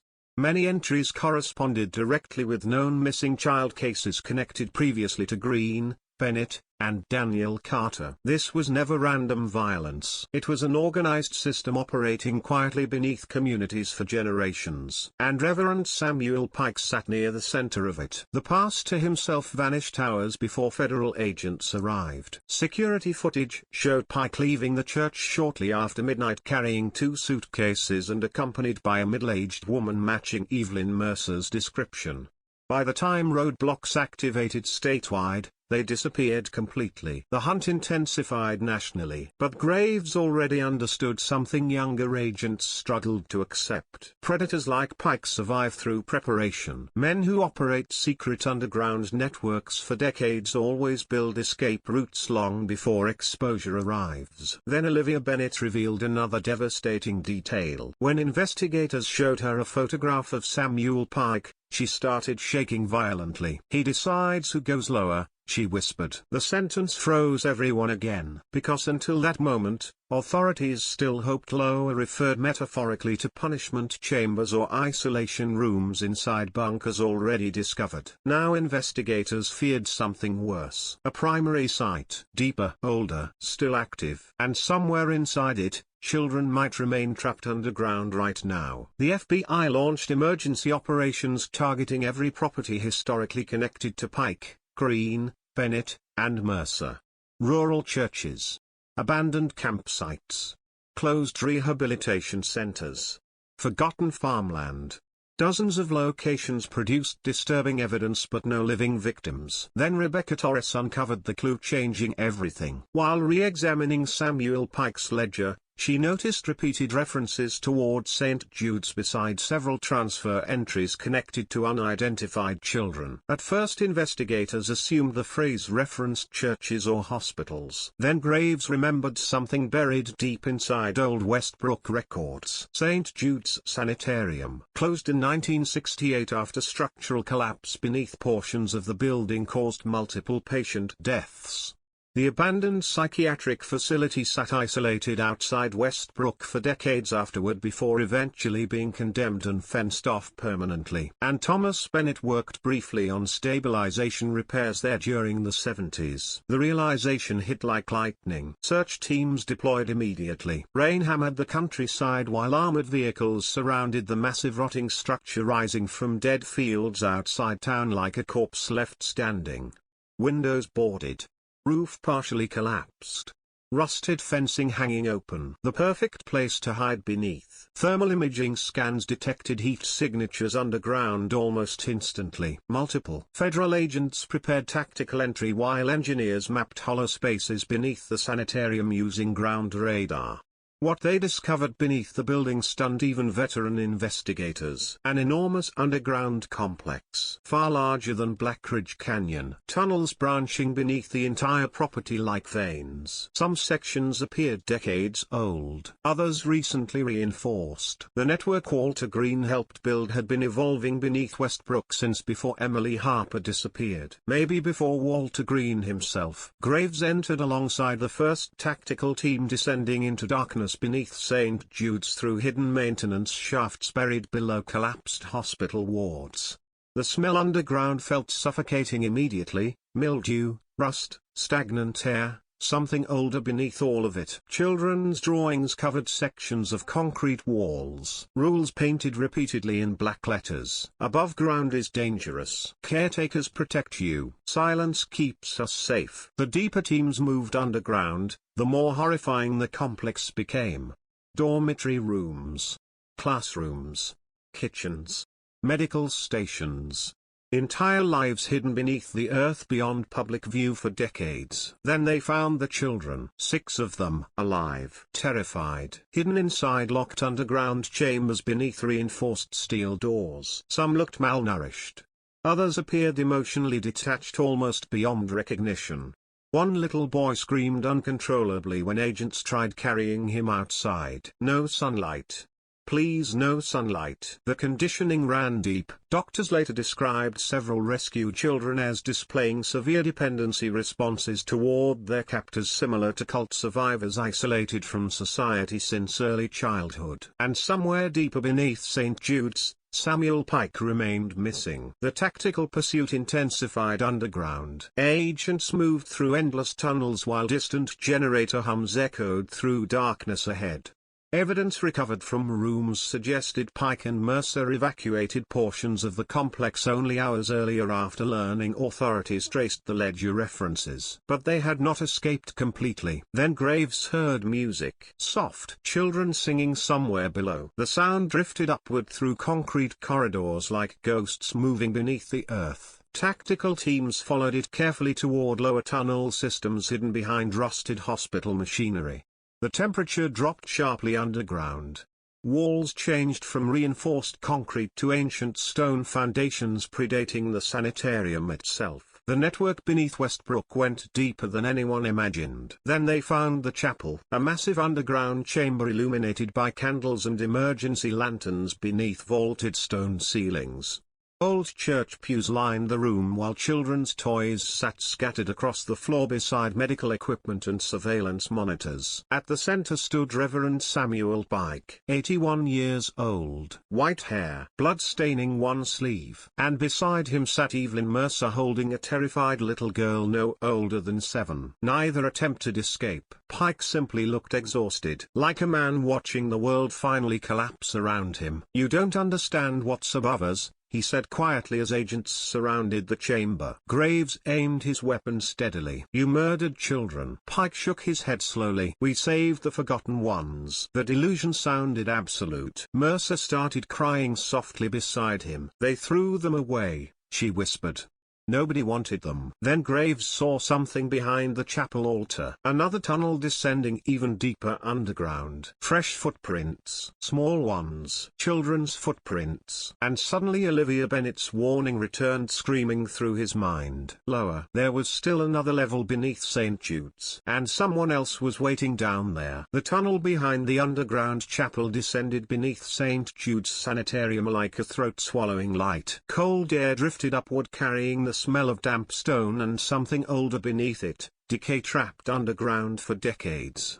Federal agents secured Reverend Samuel Pike and Evelyn Mercer in the chapel while tactical teams regrouped near the narrow staircase disappearing into darkness below. Detective Leonard Graves stood motionless at the entrance listening carefully. Children crying, very faint. Somewhere deeper underground. His chest tightened instantly because after everything uncovered, the bunkers, the graves, the tapes, the hidden chambers, one truth remained unbearable above all others. There were still children below them, alive. The tactical descent began carefully. Flashlights swept across ancient stone walls reinforced unevenly with newer concrete and rusted steel beams. The deeper teams moved underground, the stranger the structure became. This section did not resemble Greenslater bunkers or Carter's mining tunnels. The architecture looked ancient, almost improvised over generations. Which meant the network beneath Westbrook existed long before Emily Harper disappeared. Long before Walter Green. Maybe even before Samuel Pike. The thought poisoned Graves immediately. Because evil surviving decades feels horrifying. Evil surviving generations feels immortal. The staircase ended beside massive iron doors scarred by rust and water damage.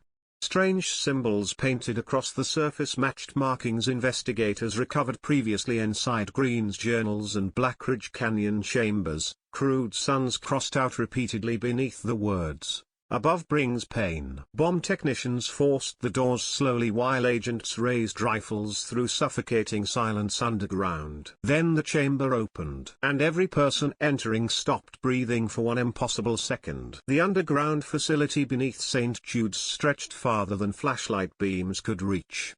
Dormitories, kitchens, medical rooms, storage tunnels branching endlessly beneath stone ceilings reinforced by century-old support pillars. Electrical generators hummed softly somewhere in darkness while surveillance cameras rotated overhead. An entire hidden world beneath Westbrook. And children lived there. Some stared silently from behind half-open doors as agents moved cautiously through corridors. Others hid beneath blankets or inside corners shielding their eyes from tactical lights.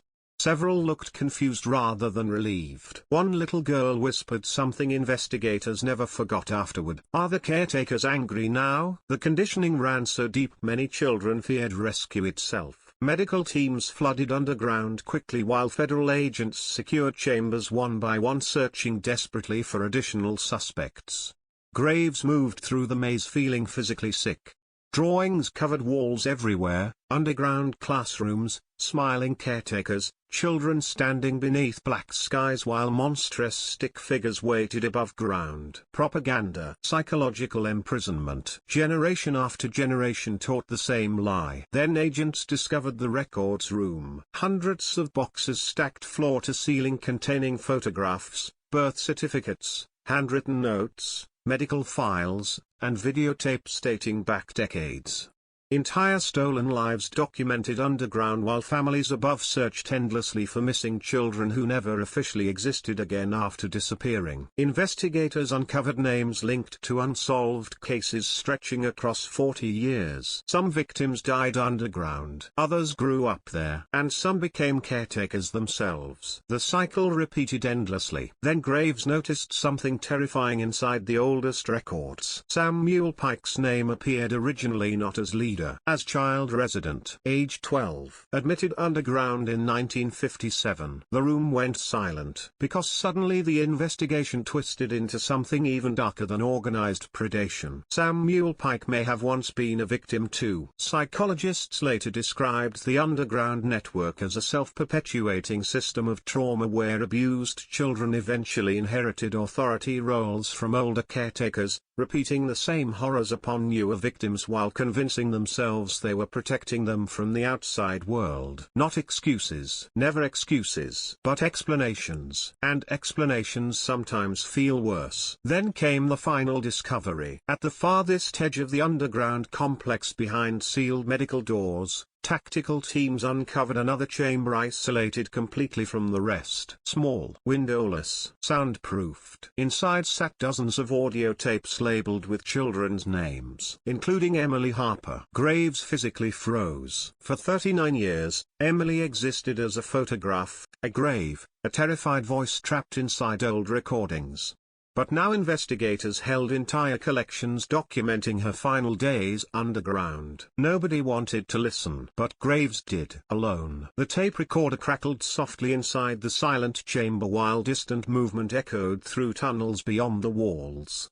Then Emily's voice emerged from static. Weak, exhausted. Mr. Pike says my parents stopped searching. Graves closed his eyes instantly. Another voice answered gently. Samuel Pike. You belong with us now, Emily. Silence followed briefly. Then Emily whispered something barely audible. I don't want underground anymore. The tape ended abruptly. Graves stared toward darkness for a very long time afterward, because suddenly everything connected. Walter Green abducted Emily. Thomas Bennett built the prisons. Daniel Carter inherited the conditioning. Evelyn Mercer managed the children. But Samuel Pike maintained the belief system holding the entire nightmare together for generations beneath Westbrook.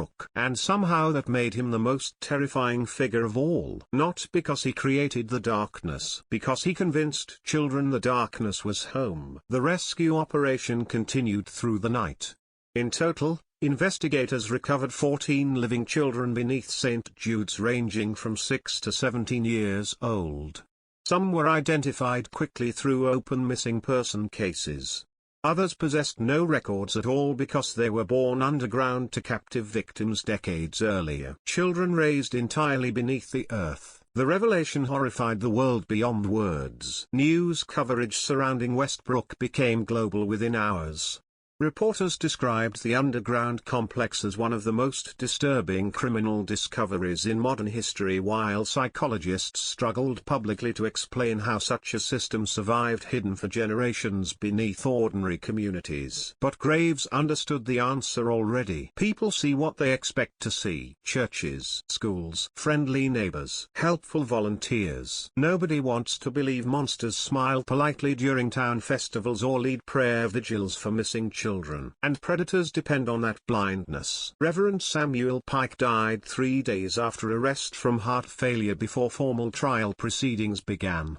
Evelyn Mercer received multiple life sentences without parole after eventually confessing partially to her role moving children between underground sites across state lines. The full number of victims may never be known. Some graves remain unidentified even now. Some missing children were never found at all. And portions of the tunnel systems beneath Westbrook remain permanently sealed because engineers declared them too unstable for safe excavation. That detail still terrifies locals most, because despite everything uncovered, parts of the underground network remain unexplored. Years later, survivors rescued from beneath St. Jude's continued struggling to adapt to normal life above ground.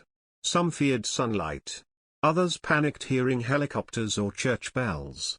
Several refused initially to sleep indoors unless basement doors remained open. One survivor asked investigators a question that haunted them permanently afterward. If underground was fake, why did nobody come sooner? Nobody answered. Because there was no answer good enough. Emily Harper was finally buried properly beside her parents beneath autumn trees overlooking Westbrook Cemetery.